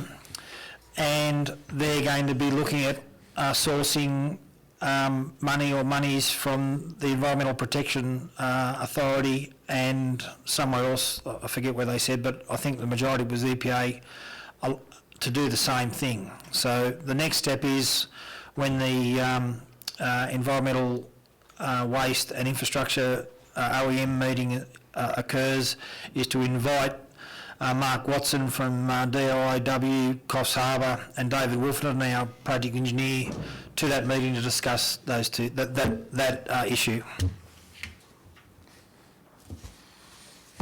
We're heading in the right direction. Councillor, to do with your last question, and it is, it has been mentioned, and it is of concern, but I'm sure that we'll be dealing with it, if and when that happens. As far as the ash, to do with that burnt country above the dam, it is concerning. But anyway, we have a filtration system there, but I know there'll be a lot of work through that. Yeah, through Mr Mayor, the main problem is it will deoxygenate the dam pretty quickly. It actually changes the pH of the water very, very significantly, and makes it, I don't know whether the pH goes up or goes down, but it makes it difficult to process. And the third thing is our filters are 29%, particularly as summer approaches, they'll start to struggle. And as the dam drops even further, if we get a large ingress of material, the filters will really, really struggle. And at the moment, we've had a little bit of a setback with the reverse osmosis plant because all the lines got burnt, but they're fixing that at the moment. The reverse osmosis plant is recycling water that goes, that's used in the backwash for the water filtration plant. It's adding water from the bore to make it a little bit not as viscous, lower the viscosity, and it's going back through the plant, so we're not actually wasting any water. If we had a big ingress of silt and burnt material into the dam, I've got my doubts whether the RA plant would cope with the viscosity of the water being increased. Yeah. So just on that, is there any way then we should be looking at putting some of that sediment stuff along Hawkins Gully up to their little bridge and along the road edges? say out to, out past Landers Lane there? Short answer is I'm not real keen on fabric sediment control and that. If we had a gully raker, that's all just going to end up ripped apart and wrapped around trees and things like that. I'm more interested in using some older methods, in fact, than that method. Something, and Fiona might know the name of those rolls that look like giant, giant brushes. As against geofabric, because I think it's just, well, my personal view with geofabric, it's not as good, and if it ends up somewhere where it shouldn't be, it's more problematic. What are you doing to put those sediment controls to slow that water down along those roads in that close vicinity? Yeah, leaky weirs. Yeah, that's referring to. Okay, is there any more comment or questions to do with the monthly report? No? Reports there, councillors, all happy to receive the officer's recommendation. Against? Carried. Councillors, move on to page 49, your hard copy. Item GOV 58/19, Local Roads and Transport Congress 219 at Henoff in South Australia, 18... Harndorf. Harndorf, thank you, Nolene. I'm only from Benalbo. South Australia, 18th to 20th, 219. Can I move in a second to deal with this one, please? Councillor Very, thank you. Second by Councillor Bromman, and I thank you. And before we go, there is a little amendment to do with one, isn't there, Mr CE? Through Mr Mayor, we'll need to adjust that to acting / Director of Engineering, and the reason I need to change that is that we're interviewing for the new director before the Congress is due, and if that's the case and Mrs Keneally is successful, she will no longer be the acting engineering director. If that's the case and the current acting director isn't successful and the new director has started, which is doubtful because normally with that situation there's a couple of months grace, it may be different. So we need to amend that so we've got all bases covered. It's just going to be Director Engineering. It should be acting oblique director of engineering, so it can either be the active director of engineering or director of engineering. Yeah. Councillors, we'll just make that change. We don't need, you happy if we don't do an amendment there? Just so long as we're all aware. And it's, it just needed a bit of a tidy up. Okay. Questions? Comment? Oh, apologise. Did I get a move in a second? I didn't. Moving right ahead. Sorry. Yeah, and Councillor Brian Petrie seconded. Sorry. Yeah. Any questions to our CE or comments to do with this, attending this? Councillor Bromman, question? On the agenda, it's got there about the drones. I was just wondering where, do we use drones here already? I know we did a lot of, our staff did some courses in drone work, just to do with roading. Yeah. Do you want to comment, Mr CE or Fiona? I'll ask Fiona and also Kylie, because we use it in both directorates. Good. I'll let you go. I've said a lot this morning. Knocked up. Oh, at present, we're not doing a lot with drones, but there's plenty of opportunity on bridges and associated infrastructure, and the staff have been trained, but at this stage we haven't actually done a lot of work in the field, in the road side of things at least. So the opportunity, I think you'll remember in the grant for the weeds management, there's actually provision in there to purchase a drone. And I was only talking to the weeds officer yesterday. Now, obviously, the drone needs to provide the level of support to weeds because that's what the funding was provided for. It does give the staff the opportunity to actually look at that with different applications. And I was only speaking to Chris yesterday about actually engaging with those other sections of council to make sure that we've got the appropriate software in place to upload some of those images and attach them to our mapping should we need to use that for a different purpose. So he's just in the process of developing a scope, I guess, to purchase that particular drone, which was, to my understanding, be the first one that we own. Councillor Very, question to the report? Just about the drones, it's more of a comment than a question. Yeah. Or it is a question as well. Can we use them for tourism? They've been extremely successful where they've uploaded, or what do you call it, onto the whatever, with tourism. You know, you take a shot and you put it on whatever, Facebook or whatever, and they've been extremely successful if you get the right type of shot on there for tourism selling Tenterfield. More than happy once it's fulfilled, obviously, its primary purpose to be used across the organisation for whatever council That's exactly right. deems necessary. Very good. Okay, councillors, for the no more questions, the officer's recommendations there. All in favour of the officer's recommendation? Against? Carried. Thank you. We'll move on to page 53 in your hard copy. Item GOV 63/19, it's the Christmas New Year close down for 2/19/20. Can I have a move and a second to deal with this item, please? Councillor Sawyer, thank you. Second, please. Councillor Rogan, thank you. And I hand over to our CE to present this one. Through Mr Mayor, this is the same process that we do every year, and we'll take questions by exception. Any questions, councillors? Comment? All in favour? Against? Carried. Page 55. Item GOV 59/19, 2/18/19 financial statements to be deferred for audit. Can I move in a second to deal with this one, please? Oh, sorry, referred. We're pretty good at, we don't defer too much at all, actually. Okay, can I move in a second to here? Councillor Rogan, thank you. Seconder, please. Councillor, help me here, someone. Councillor Peters, thank you. Okay, and welcome, Paul, as always. Thank you, Mr Mayor. And I'll hand over to our manager of our finances, and what else do you do there, Paul? All the technical stuff? Technology. Technology, I knew that was there somewhere. That's him. Thank you. Welcome. Thank you, and through you, Mr Mayor, and to the councillors. The recommendations in this report are really procedural in nature.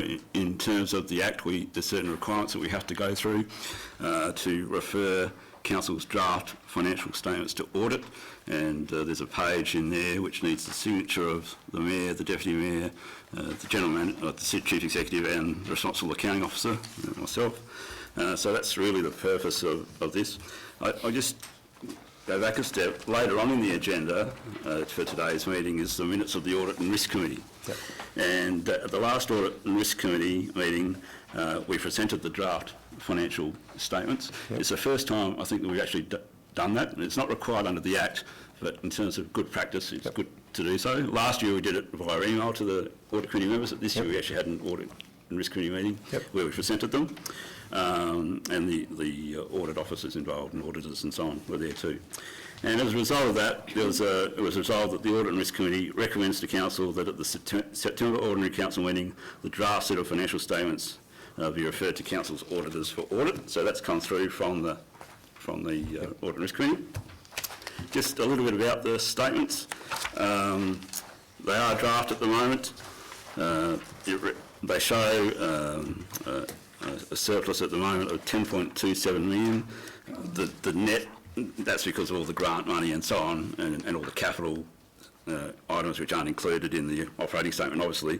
When you take out all the capital contributions, it comes out to about 831,000 at the moment. They're preliminary results, as I mentioned. The water and sewer fund results, the sewer fund has made a draft surplus of about 439,000, excluding capital income, and the water fund approximately a deficit of approximately 279,000, mainly as a result of additional maintenance costs associated with the drought situation. So that's that. As I say, they're draft, and they are subject to change. A thing to note, I just wanted to raise something of note. I was looking at the Glen Innes financial statements the other day, the draft financial statements of Glen Innes, and they showed a fairly significant deficit this year that's going to their next council meeting. And the reason for that is the treatment of the disposal of their road assets, and it's a different treatment to how it's usually done. And we have a position paper that we have prepared around our treatment of the disposal of road assets, which differs from the treatment that's used in Glen Innes. But given that our auditors are the same, I just wanted to flag it because there's some chance that the auditors might put pressure on us to follow the same path. Okay. But we'll be arguing strenuously against that because we have a fairly solid position, we believe, on it. And a good point, Paul. But I just wanted to raise it because I don't like any surprises. No. So that's that. In terms of the draft indicators, so on page 70 of the attachment, it lists the performance measures, and it shows a positive operating performance ratio, a positive unrestricted current ratio, a positive debt service cover ratio. We're within the boundaries for the rates and annual charges percentage outstanding ratio, and our cash expense cover is still quite high. The one ratio or indicator that has decreased significantly is our own source operating revenue ratio, down to 38.49%, and that's purely because of all the extra grants that we've received. So I just make you aware of that. But apart from that, it's there, as I say, it's draft, and seek your approval to refer it to audit. Thank you. Thank you, Paul. Is there any questions to Paul to do with the report, councillors? Councillor Rogan, and I'll go to you, Councillor Sawyer. Thank you. Thanks through you, Mr Mayor. I'm not sure whether it's what I'm actually looking at. Well, I sort of am. But on that note section, note number 2, those for Paul on page 15. Yep. To do with the councillor, I apologise. To do with the attachment number 4. Oh yes. Yeah. Okay. So what page again? I apologise, councillor. Page 15. Yep. There's a section of notes that started, I think, the page before that, Mr Mayor, but this is note 2A. Yes.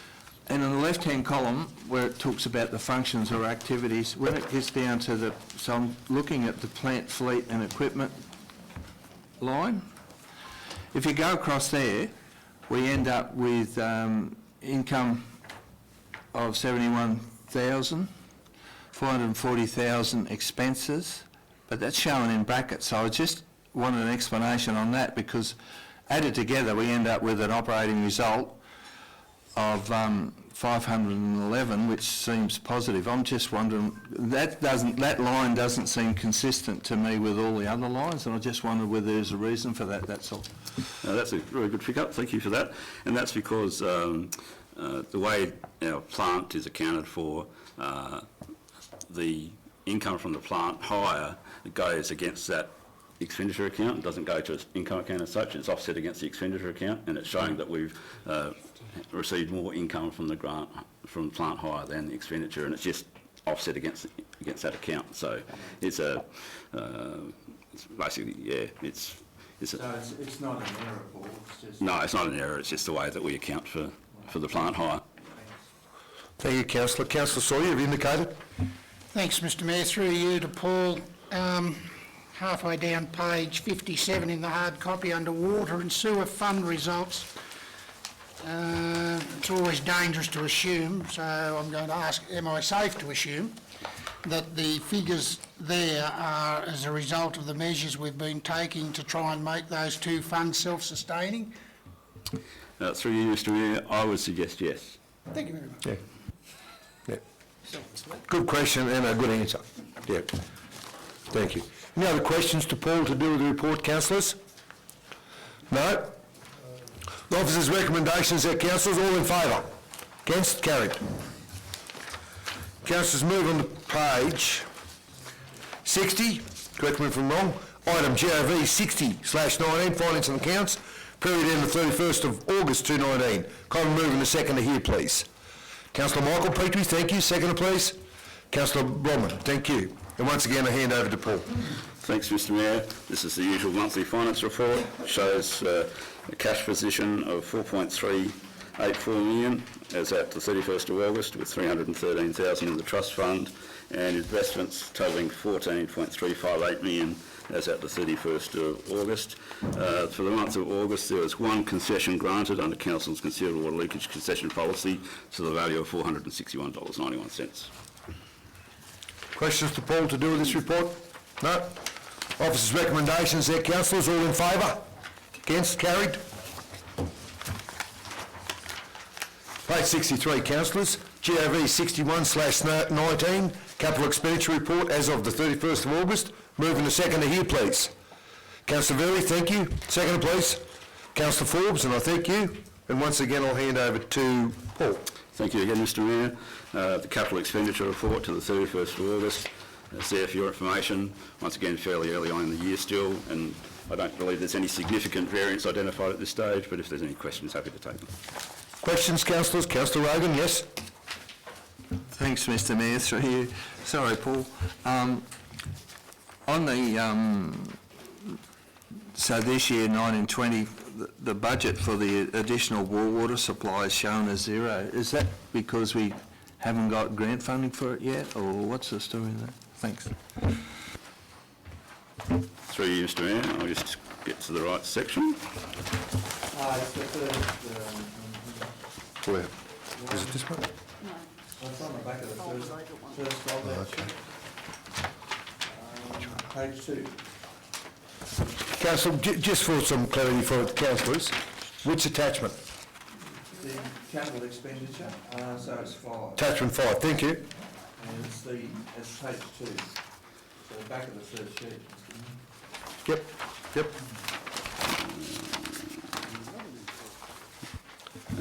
Through you, Mr Mayor, can I just clarify, is that under the... Actually, it's wrong, it's page 4. You're close.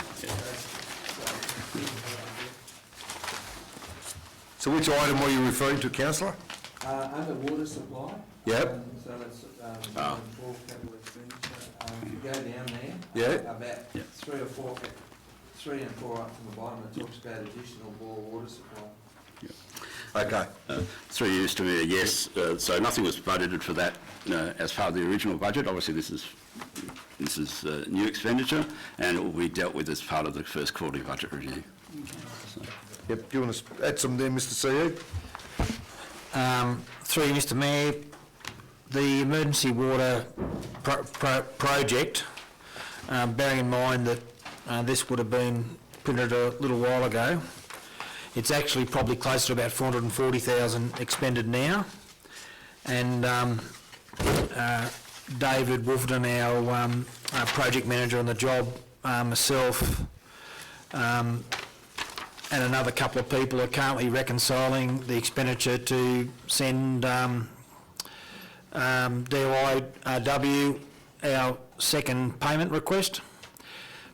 It's unlike the grant for the water filtration plant, which is a deed, because it's an emergency funding, and basically is you keep spending until you find water.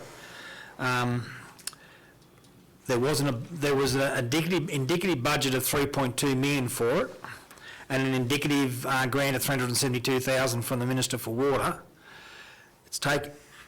We failed in the first 6 bores. We're up to bores 7, 8, 9, 10, 11 at the moment. We're probably about $60,000 or $80,000 over our initial thoughts. I won't say over budget because it was just a guess. We had no idea where the water was or wasn't going to be. So although it wasn't budgeted for, there has been written agreement between Council and DIY Water and the Minister's Office. Thank you. Thanks, Mr Mayor. Thanks, CE. Yeah, I was just wondering whether we're going to end up having to borrow money, whether grants are going to offset all this or not, percentage-wise. Thanks. Fair question. Other questions? Any other questions or to Paul to do with this report? Councillor, sorry, you've indicated? No, sorry, Councillor Bromwich. Yep, thanks, Paul. Just on waste management on that same page, just up a bit higher, the Green Waste Hungry Bin School Trial, is that all schools or just the Tenterfield High School? And the tip shop's just above that. I was just wondering how the tip shops were actually progressing. Through you, Mr Mayor, in terms of the Green Hungry Waste Bin school trial, I'll take that on notice and come back to you. I'm not sure whether that they have started. I'm not sure whether it's which schools it right, whether it's right. Yeah. Yeah, I'm not sure, but I'm sorry. And the other one was around the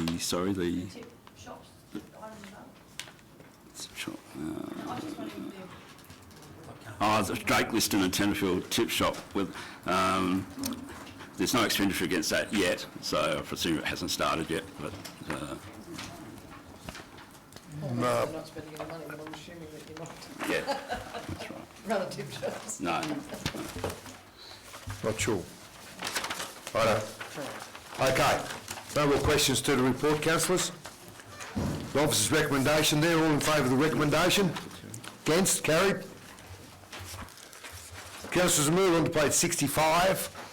It's item GOV 62/19, council submission, review of reporting and compliance burdens of local government.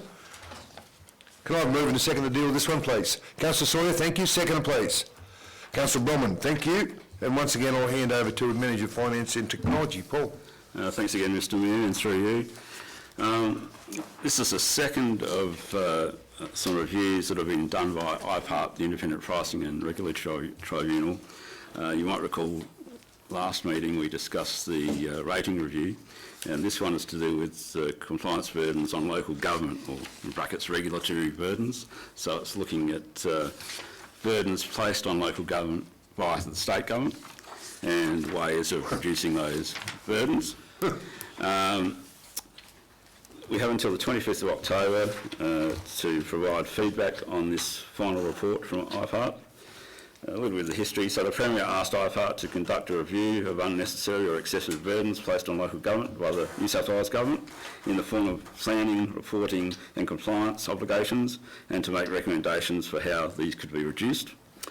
Some of them, in fact all of these are fairly straightforward things in terms of compared to the rates review, which are more detailed and complicated, but some of these things include streamlined acquittal processes for grants, data sharing, some standard templates, single systems for uploading statements to the ABS and so on, planning portal, things like that. So all fairly straightforward things. Probably, as I mentioned in the report, probably the most contentious issue is recommendation 32, particularly in terms of staff, because recommendation 32 talks about temporary employment and its definition. So it's talking about extending the maximum periods of temporary employment from 12 months to 4 years within any continuous period of 5 years, similar to Rule 10 of the Government Sector Employment Rules 2014. So you will see in the documents you have, I had said unsure at this time as to what our feedback would be, because we referred it to the Staff Workforce Consultative Committee for feedback. I did make a mention in here that management does like the flexibility that this would bring. So yes, we did have a staff consultative committee meeting on Monday, and probably not surprisingly, the outcome of that was that in regards to recommendation 32 of the IPART, the committee has a dissenting view and believe there should be no increase to the maximum period of temporary employment of 12 months or 24 months if the holder of the position is on parental leave. So that was the view of the staff at that staff consultative committee meeting, and the union, who were also present, the USU. So that was their perspective, and really it's up to council to decide on what view to take on this, and Terry, our CEO, may have some views on this as well. So, thank you, Paul. I'll hand over to our CEO. Thank you, Mr Mayor, through you, Mr Mayor, and thanks, Paul. Barry Frew, our Manager, Human Resources and Workforce Development, who's currently on leave in northeast Fiji, wrote to us to say this. Hi Terry, Paul. Basically a state government legislative, this is in relation to 32. Basically a state government legislative matter. The government has the opportunity to vary this very inflexible clause, which is often only honoured in the breach. The situation should be in line with the state government practice, be straightforward and without caveats or exceptions. I support the change and would recommend that Council fall in line with IPART proposals in conformity with state government thoughts and practices in this case for a number of reasons. Regards, Barry.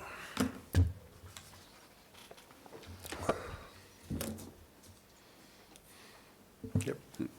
Yes, so through you, Mr Mayor, that's the view of our HR manager. You've also heard the view of the staff from the Staff Consultative Committee meeting, so it's really over to Council. Yep. Questions to Paul to do with the report and the presentation? Councillor Bellman, and then I'll go to Councillor Reagan. You've indicated, Councillor Reagan? Yep.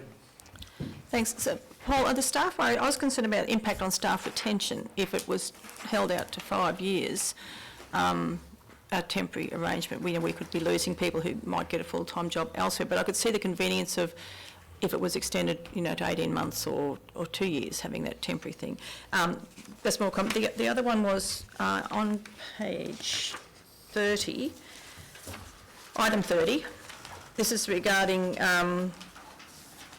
placing as many approval requirements as possible in specialist legislation and talking about removing duplication. Is this to prevent or reduce dual consent requirements in that one there? And the I apologise, Councillor. Dual what? dual consent, where you need a state government approval as well as a council approval. Okay, thank you. And the other one was in 18.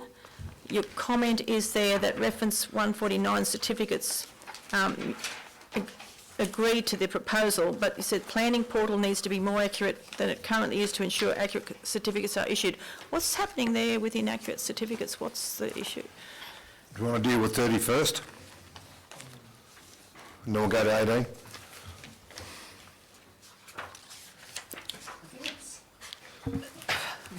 Oh, well, no, you're up. Ladies first. Far better from us, and I've had a lot of I'll let you go. Through you, Mr Mayor. Yeah, look, to me, the way that read was that it was about removing some duplication.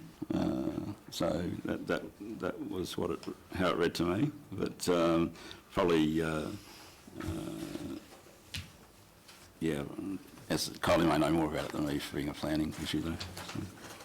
Please, Kylie. No, I think the general idea, and I've actually seen it, remembering that these original reports are reasonably old, we're seeing planning transition into the set provisions. So there's been a lot of changes there with having planning provisions that are across the state. So that's largely what I believe that one's talking about. Okay. Righto. So that was 30. Do you want to deal with 18? Sorry, Paul. Through you, Mr Mayor. So that was to do with, so this comment was from our Manager of Planning. Yes. That the planning portal needs to be more accurate than it currently is to ensure accurate certificates are issued. I don't really have any more detail other than what Tomo's written in there. Yeah, that's fine. Okay. Any more questions to do with the report, councillors? No? The officer's recommendations there. All in favour? I'm sorry, Paul. I apologise. So we still need to resolve recommendation 32. Right. That's what we got. I apologise.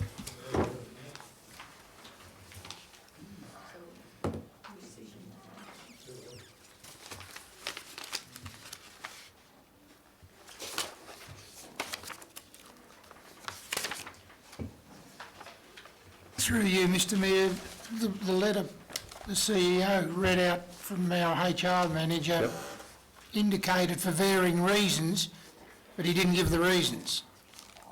Yep. Through you, Mr Mayor, let's pick Woodenbong Road upgrade, for example. It's a fixed cost, fixed term project of 3 years of $24 million, $12 million supplied by the state and $12 million supplied by the federal government. Yep. Currently, we've got a contract engineer on it, Mr Frank Boyce, who's doing a terrific job, and the stage 2 is about to be opened shortly. Mr Boyce is a contractor.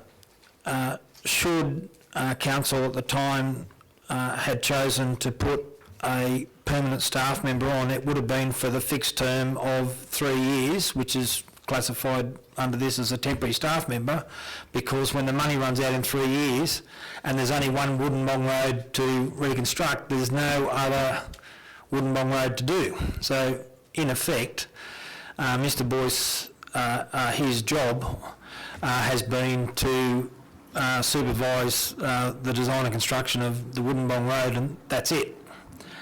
We are actually using Mr Boyce for other things as well. He's proved very handy with timber bridges, just quietly. But that's an example of where, if council had chosen to use a temporary employee, the employment contract would have been for 3 years. At the moment, it was 2 years, but that, well, a lot of councils were signing contracts for 2 years, but probably about 18 months ago or 2 years ago that was tested, and I think at the moment it's only 12 months. So what councils do, and Tenterfield is one of them, to get around that, is hire a contractor to do the work for 3 years, in this case Mr Boyce, to build Woodinbong Road.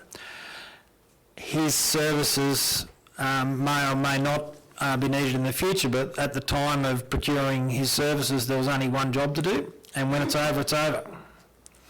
So that's an example of a longer than 12 months term of temporary employment. Thanks, Mr CE. Again, Mr Mayor, I think I detect what the staff problem with that is, because they fear that there'll be a whole rash of council employment under that process, and they're scared for their future. Yep. But the explanation from the CEO is more specialised employment rather than general employment. So as a former HR professional, I don't have a problem with letting it continue because it suits our flexibility. And it doesn't provide the alarms that the staff are reading into that recommendation. Yeah, of course you can. Through Mr Mayor, I'd like to make another comment. Council spends a lot of time coaching and developing staff, and staff spend a lot of time coaching and developing themselves as they learn as they go along. It's not in council's interest to have a whole cadre of staff on short-term or even medium-term contracts, because number one, it's very expensive to keep rehiring people, but number two, you're trying to grow your own and have them grow in their jobs and move up into the next job if it's available. So I concur with what Councillor Sawyer has said. I do understand the staff's point of view, because the amount of part-time or temporary employment right across the whole country has gone up dramatically in the last 10 or 15 years. In this instance, though, this is not the case. Councillor Vera, you had a question to do with the report? You're just referring to item to this 32? No, I'm back to 7. Right. Well, no, with respect, Councillor, I needed to ask that. We just need to... Paul, so we're working with our Manager of Finance and Technology here. So, Paul, you're wanting some clarity on what Council feels on 32. So we'll just tidy that up. Through you, Mr Mayor, yes, that would be good, whether you support the recommendation or don't support it, basically. Okay. Councillor, this is to do with 32? Absolutely. So Okay. close to my age. Councillor Bromwell. Paul, my reading of this was that the current maximum period is 12 months, temporary employment, isn't it? Through you, Mr Mayor. So currently the situation is 12 months unless it's for parental leave, where it's up to 2 years in that case. Yeah. So we've already got, for instance, Mr Boyce on a contract for 3 years, or just for the term of the whatever. He's not on a 12-month contract. So is it the case that someone under contract is not deemed to be, under the current definitions, a temporary employee? Through you, Mr Mayor, the contract is totally different to a temporary employee. Right, That's so not related. Okay, so coming back to my original thing then, if we employ, say, someone in accounting or HR or at the front desk, admin, if we want to employ someone at the moment on temporary, we're limited to a 12-month. And so, correct? Through you, Mr Mayor, yes, that's correct. Right, so contract staff for a specific project that goes well beyond is irrelevant to this. So, my concern is, for staff, is the potential where a lot of staff may be put on temporary for up to 4 years, in which case we may then lose good staff because they'll go, well, we don't want to be a temporary employee, we want to have a permanent job with holidays, sick pays, etc., and you then have the loss, the ability to retain, you've reduced retention of staff. Through you, Mr Mayor, yes, that's clearly the concern of the union and the staff. Yep. So that's their concern, obviously. As the CEO has mentioned, it's not something that we would really want to see happen on a widespread basis here at council. But yeah, so that's. Did you want to comment, Mr. Yeah, as I said before, for jobs that have got any semblance of continuity, it's actually not in council's interest to put someone on a temporary or a short term, because you just create the whole resignation, confusion, staff having to overlap in the jobs, then recruitment, someone relearning stuff again. Whereas someone like Mr. Boyce, who's a contractor, not on contract, and there's a difference with that. He's a contractor that has been hired by council, and his remuneration is booked out against the Woodinbong Road construction job. Yep. In agreement with the RMS. RMS, that's right, because they manage it. I do understand what the staff's saying. I can't comment for future direction of future councils, but it's my personal opinion. I think they're jumping at shadows. Yep. Councillor, to do with this, what, 32? Yep, thank you. Thanks, Mr Mayor. And I'd take on board all the comments that the CE's made and Paul's made. Originally, I was going to ask the question that Councillor Sawyer has already, I think, part answered, and that's about what the staff's concerns were. Why did them and the union take that position? Yep. And I do get it. It's about uncertainty, about their future, about employment.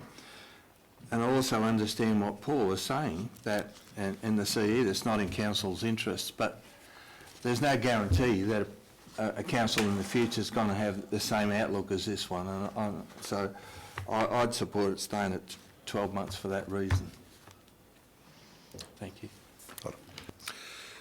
To do, okay, to do. I will come back to you for 7, with respect, council. We just need to stay focused here. With 32, say you go for 4 years, yep, and you've got a job like the Urbanville Woodinbong Road or Woodinbong yep, Road, yep, whatever, yep. Wouldn't the job be advertised as a temporary staff for, say, 3 years to work on that job? 3, Mr Mayor, you can't actually have a temporary employment for more than 12 months now, which has forced council to go into a contractual position, because we know that the funding for that job runs out in 3 years. Yeah. Actually, now it's only about a year and a half. Yeah. That's what I'm saying. If this change went through, wouldn't you advertise the job as a 3-year job or something like that? If the change went through as 4 years. 3, Mr Mayor, you could, and as I said, I can see staff's point of view. I actually think there's an alternative point of view that actually offers more continuity for those people such as Frank, who at the moment basically gets, his employment is on a due and charge basis through LOGO, which is the local government procurement approved contractor that supplies contract staff to local government. So I see with someone as such as Frank, who knew when he took up his commission that the job would be for 3 years, it actually would offer him in this instance more surety of work, because at the moment, because it's limited to only 12 months, he can only be employed on a week-to-week basis. Although he does know that when he started that the $24 million was over 3 years. Yep. To do with 32, councillor? Absolutely. Just coming back now that Paul has clarified it, being the 12 months, I mean, I could understand if they were recommending it could go out to 2 years. But, I mean, I actually saw a guy, he killed himself because he could not get the permanent job, and he therefore couldn't get a house loan, etc., etc., etc. And the impact on people for extended periods of temporary employment, of casual employment, even though it was full-time, it went on for years and years and years. If there's no option to go to, if it's 12 to 4, and you can't take it 18 months or 2, then I'll stick with 12, thanks. Through you, Mr Mayor, when looking at the feedback that was provided originally to when this draft report came out, yep. Yes, okay, so there are a couple of schools of thought. One was, as we talked about, that we need flexibility, and so 4 years. Another was that 4 years was too long, as you mentioned, councillor, and maybe 2 years was more appropriate. The major objections around this, or the major areas where flexibility was needed was around, as we mentioned, hiring employees for projects that were fixed term greater than 1 year. Yeah. Hiring of employees to cover a staff member on extended workers' compensation leave, long service leave, or secondment to a different position. So they're the main type of examples where some greater flexibility was required. I can understand both sides of the argument too. Councillor Sawyer. Thanks, Mr Mayor. Just to follow up from all the discussion, but in particular the CEOs, if this goes through at 12 months, it shuts a lot of flexibility doors for council. And the out that the CEOs brought up, that we could then go and hire Frank through Logo, automatically everybody needs to be aware that the contract cost we're currently paying to him direct is going to be added to by the commission that Logo charge us to hire that employee. So straight away you've blown it out of the water. Yeah. I understand the concern about having too long on temporary employment, but let's come back to the definition that Paul just read out. Yep. Specific purpose projects. Yep. If we word that into our policy, that we will have a maximum period of 3 years or whatever wording we're looking for on specific special purpose projects, it keeps the alarm from the employees out of the equation and continues to give us the flexibility we need to run our specific special projects. Good point, councillor. Yes, through you, Mr Mayor, I'll just make clear, obviously this is going to be a state government decision, and we're one of 126 councils having feedback into this. The intention is to take this out of the legislation and move it to the award, so that it'll be enshrined in the award, whatever's decided by the state government. So just to make that clear as well. Yeah. Obviously. And it's currently 12 months. That's what it's saying there. So it is 32 is extend the minimum period of temporary employment from 12 months to 4 years within any conditional period of 5 years, similar to Rule 10 of the government sector employment rules, 214. So Paul, what and as the CEO and yourself have said, this is to go back in the submission to the government, and then they make the decision. But the view of this council, okay. So as today, are we doing it as to support the recommendation, to change the recommendation, or what are we after here, an amendment, or, hey?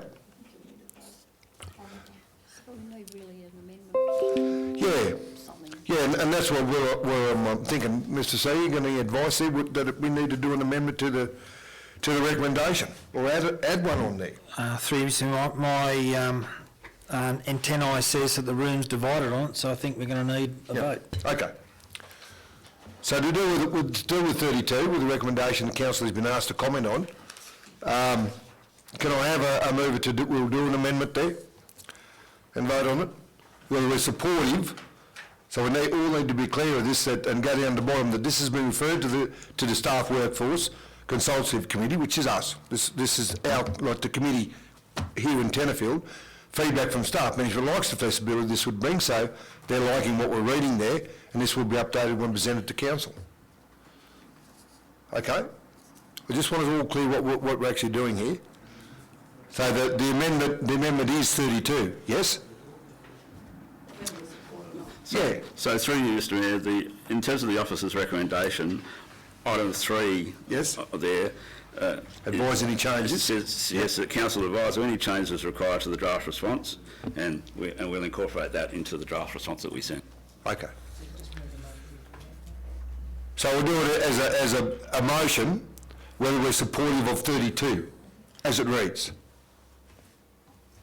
And through Mr Mayor, subject to what Councillor Veary says about 7, it may be more than 1. Okay. Just so we're all clear on this. So we're clear on what we're going to do here? Okay. Well, now I'm going to ask someone to move and second the motion. Okay. Councillor. 32. Yes. Okay. Thank you, Councillor Boardman. Yeah. And can I have a second, please? Councillor Bob Rogan. Okay, do you want to speak to that, Councillor Robin? No, I think it's better if we send something down with, in this particular case, with a yes or no. Yep. Yes, I mean, obviously the room is divided. Yep. We've got the comments from management, comments Yep. from staff. Yep. And our own feelings on the matter. Okay. And it is what it is. Thank you. Councillor Bob being the second, did you want to speak? Mr Mayor, I think Councillor Bronwyn has put that quite eloquently. Okay. Thank you, I support it. Thank you. Okay, councillors, any more questions to do with what we're doing? Okay. Yes, Councillor Murray, by all means, If so I we're all may. clear. Yes, Yeah, of course you through may. Mr Mayor. What happens then when all these, we'll call them submissions for the moment? Yep. If they go back into the state government, Yep. is it majority rules?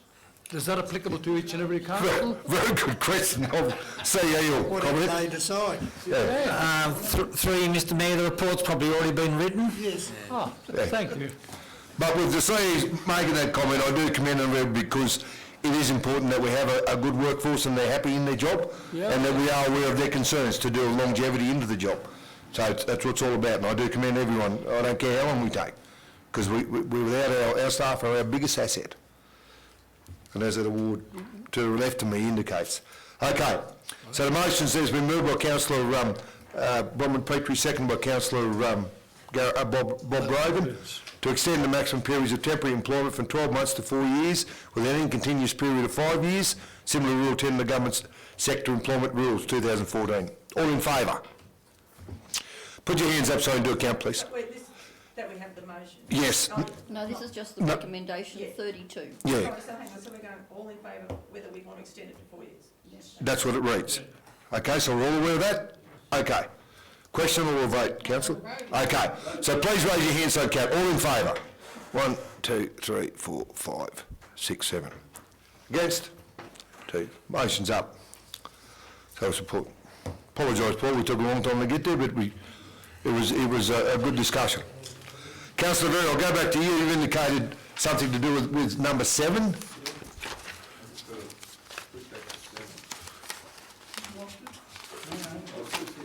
It's about grants. There it says, provide a streamlined equitable grant process. Can you put your, Microphone, please, councillor. Thanks, Noel. Order, please. Provide a streamlined acquittal process for grants less than $20,000 in total.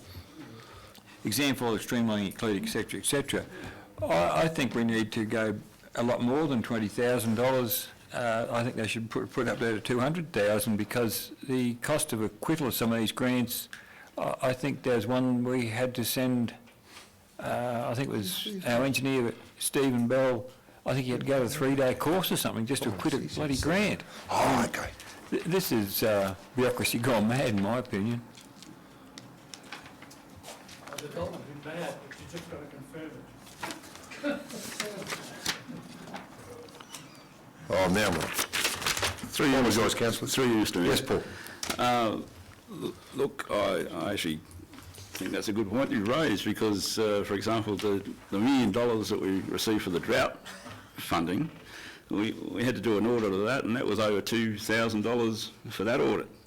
You know, and it strikes me as doubling up on things when we have a full-blown financial audit, and then we have to do all these individual acquittals, get them audited as well. It seems to be an industry. Mr. CEO. Mr Mayor, yeah, I agree with Councillor Veery. The Local Government Act in relation to procurement's just been changed for that very reason, because of the cost of procuring things for tenders was at $150,000 for 33 years. That's right. And yet,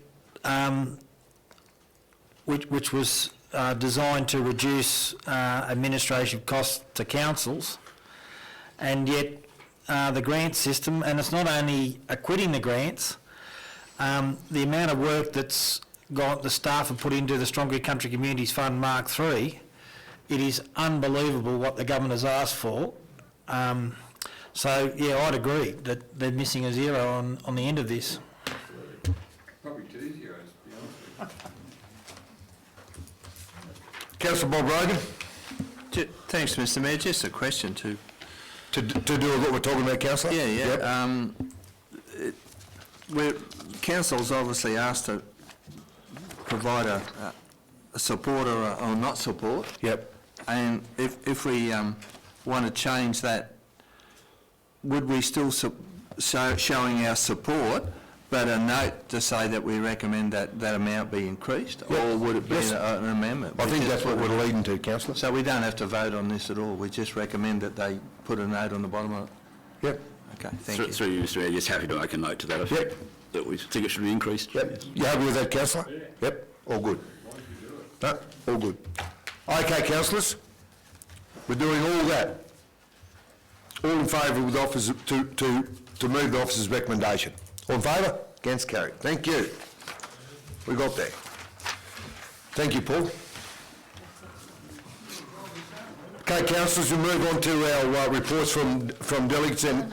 Your addendum. Oh, addendum. Apologise, Noel. The addendum item, councillors, which had been moved to be dealt with in our, to do with our agenda, it's item GOV 64/19, substaining the regions 2019 Sydney to the 1st and 2nd of October. Can I move in a second to deal with this item, please? Everyone get the addendum? Okay. Yep. Councillor Very, you've moved. Seconder, please. Councillor Tom Peters, thank you. The agenda and that is there, councillor. I thought it would be a good opportunity to be down there. They're having the second day's totally on drought. We have been in the room and in the tent with a lot of this work. The JO's obviously is of importance the first day, but I was very interested in being involved in the conversation to do with the local government in New South Wales and what they're trying to do here. So that was my keenness to be involved. So I'm happy to take any questions. The officer's recommendations there. All in favour? Against, carried. Thank you. Now we move on to, apologise, Noel, to reports from delegates and committees. Item RC 18/19, reports committees, delegates, Sandry Parks Memorial School of Arts Joint Committee. Being the chair of that, I'm happy to move that along those ways. Councillor Sawyer, being involved, you have your second? Thank you. Any questions, comments to do with that, councillors? No? All happy to receive a note? Against, carried. Thank you. 73 in your hard copy, councillors. Item RC 1919, reports of committees, audit and risk. Councillor Forbes being the delegate there, happy to move that way? Thank you. Seconders, please. Councillor Michael Petrie, thank you. Any comment, questions, councillors? Councillor Forbes? Yeah, just a quick comment, Mr Mayor. I refer you to page 76, the second item on page 76 there, the recognition of Wes Osmond for his nomination to the election position of Chair of the Northern Inland Risk Management Group. Yep. Wasn't aware that such a group existed, but yeah, so he's been elevated to that position, recognised by his peers, so it was a feather in his cap there. So, and the other point is on page 77, general business, year risk management internal audit framework. Ms Kylie's there, it's pretty self-explanatory, but we went, Kylie and Eric and I, we went to a workshop over at Inverell a few months ago where that was presented to us, as I understand, wasn't it? And from what I gather, we were pretty well long way down the track of implementing that framework, weren't we? We're pretty well advanced, weren't we? To support Councillor Forbes's comments that Tenterfield Shire Council, in comparison to other local governments within New South Wales, is fairly advanced within their risk management and internal audit framework. However, the proposal that has been put out by the Office of Local Government at this point in time does differ a little bit from our approach and does certainly present an additional cost to council over and above what we're currently looking at. So the Audit and Risk Committee are going to have a discussion about that as well for some words at their next meeting. So basically the framework now is a lot more prescriptive, whereby the current framework that we're using in terms of numbers of members on the Audit and Risk Committee, their makeup, as well as their qualifications probably wouldn't meet the new standards that have been set. We need to go up another level if that was the case, if that was adopted as it is. And then the question comes back, which I'm sure the Chief Executive will like to elaborate on, is whether or not that cost will translate into a tangible benefit either for council or for the industry as a whole. So what you're saying, Kylie, is that to be on that committee you need to have some sort of qualifications in accountancy or something like that? There are prescriptive qualifications. We also, according to the model proposed, need to pay a fee that's higher than what we're currently paying as prescribed by the state government. So it's very prescriptive and it will be more expensive. So it's not a long read, so I encourage all of you to have a look at that. Wow. That concerns me, actually. But anyway, okay. Did you want to comment? Yep. Mr. C.E.? Through Mr Mayor, I suspect that the driving force behind this was Botany Council's, their CFO, Coleman, I think his name was, Gary Goodman, and the over 4% of money that he was able to milk out of Botany Council to the tune of about $16 million over 5 years. And subsequently, now the other 125 councils in New South Wales are going to pay twice as much as they've been paying for audit services for even a day to mitigate that risk. I can't comment on other councils, but I confer with the Chief Corporate Officer that we're probably 3/4 the way down here without having incurred the extra cost. Probably to sum it up, it's a sledgehammer to crack a walnut. And unfortunately, we're going to be forced to use the sledgehammer, I think. Thank you, Mr. Say. Any questions to do with the report, councillors? Councillor Bronwyn, yes? Yes, thank you, Mr Mayor. I just was wondering, Don, the first item there to be provided at the next meeting, it says a matrix of recommendations from individual audits. After that meeting, do we receive a copy of what these recommendations may be? On page 75. Oh, just...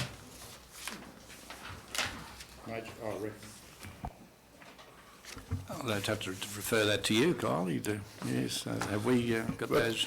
That's a pretty good handball, Councillor Forbes. Right across. Sorry. The other members of council are welcome, and this is the understanding that we developed at that risk management forum that we went to as well in Inverell. The risk management minutes are public and go to council, and any councillor is welcome to attend the forums as a guest, but usually we don't publicise the minutes. So no, in terms of that, the Audit and Risk Committee would look and review those actions and give council the undertaking that those actions have been complied with. If, once again, there is a specific issue that council wishes to raise or wishes to know more about or has concerns, as always, more than happy to have the conversation about that and provide a report to council on those activities. So I just thought if there's recommendations that have come out of a whole heap of different audits, wouldn't it be helpful to all councillors to know what these sort of recommendations are for future audits that they may be involved in? And I guess that's what we're saying is the job of the Audit and Risk Committee, and as I said, based on that committee at this point in time, is that they manage that for council. I mean, the question is, if that was the type of path we were going on, why wouldn't we extend the membership of the Audit and Risk Committee to have more people or interested people on the Audit and Risk Committee? Yeah. Sorry, I don't find that satisfactory. I just think if it's not secret squirrel, surely. I mean, if these are general recommendations on in relation to audit, to any audit, as in general terms, not specific audits, but these are recommendations that have come forward from a series of audits that have taken place. Isn't that something that helps all councillors in the progression of our job as a councillor? Usually, and same thing. I don't wish to engage in a standoff on this. As I said, if council wants specific access, we can look at that. The issue is that a lot of these are operational, so it's the same as when we have a financial audit. We go through things like, individual journals, individual accounts, and that's what we charge the auditor with.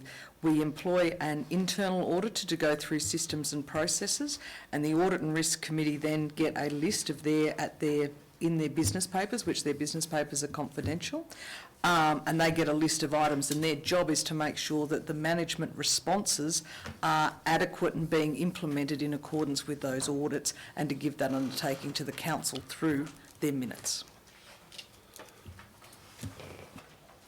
But all just to before we approve the report, everything comes back to council, and I'm trying to, the way I understand this, councillor, like in our financial statements to every department, like, I mean, it's all been audited to be there.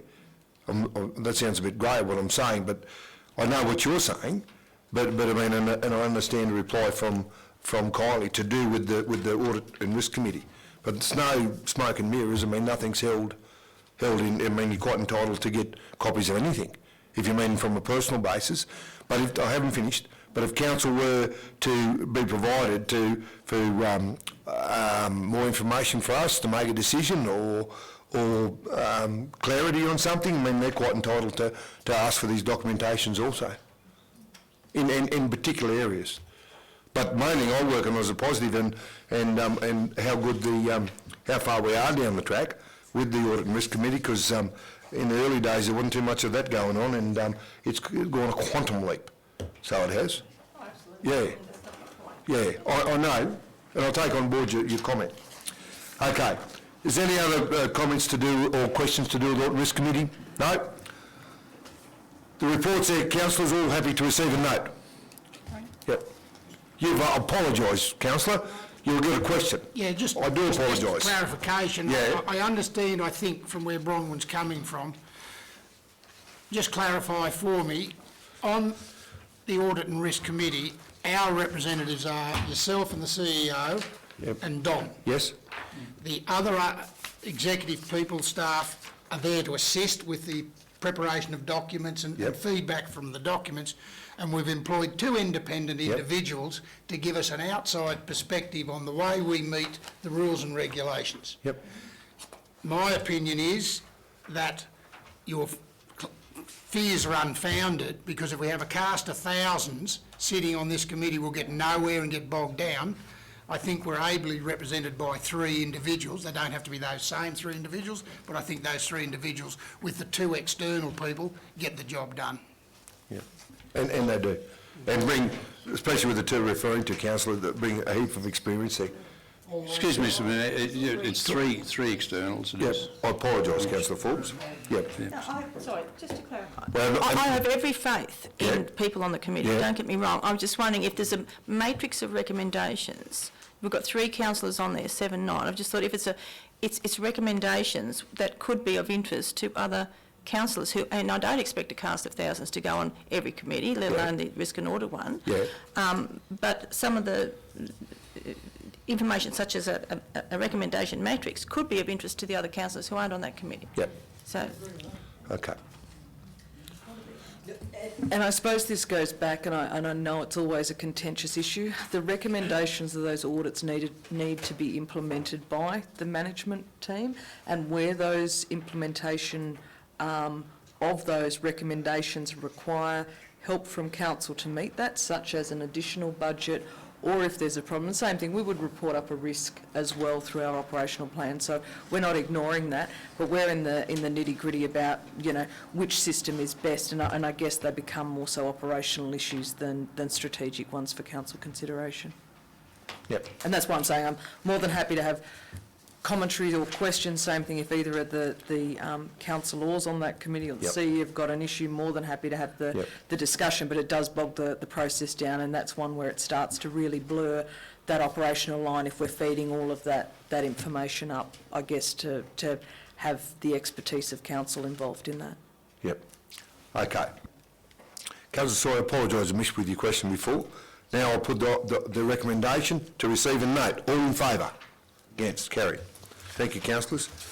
Councillor, we move on to our last item, page 78. It's to do with our council resolution register. It's item RES 8/19 for September. Can I move in a second to you, please? Come on. Councillor Rogan, thank you. Second by Councillor Murray, and I thank you. And I hand over to our CE. 3, Mr Mayor, happy to take questions by exception. Any questions to do with the council resolution register? Councillor Bronwyn? Just in relation to the business awards, that have been put off till November this year. Yep.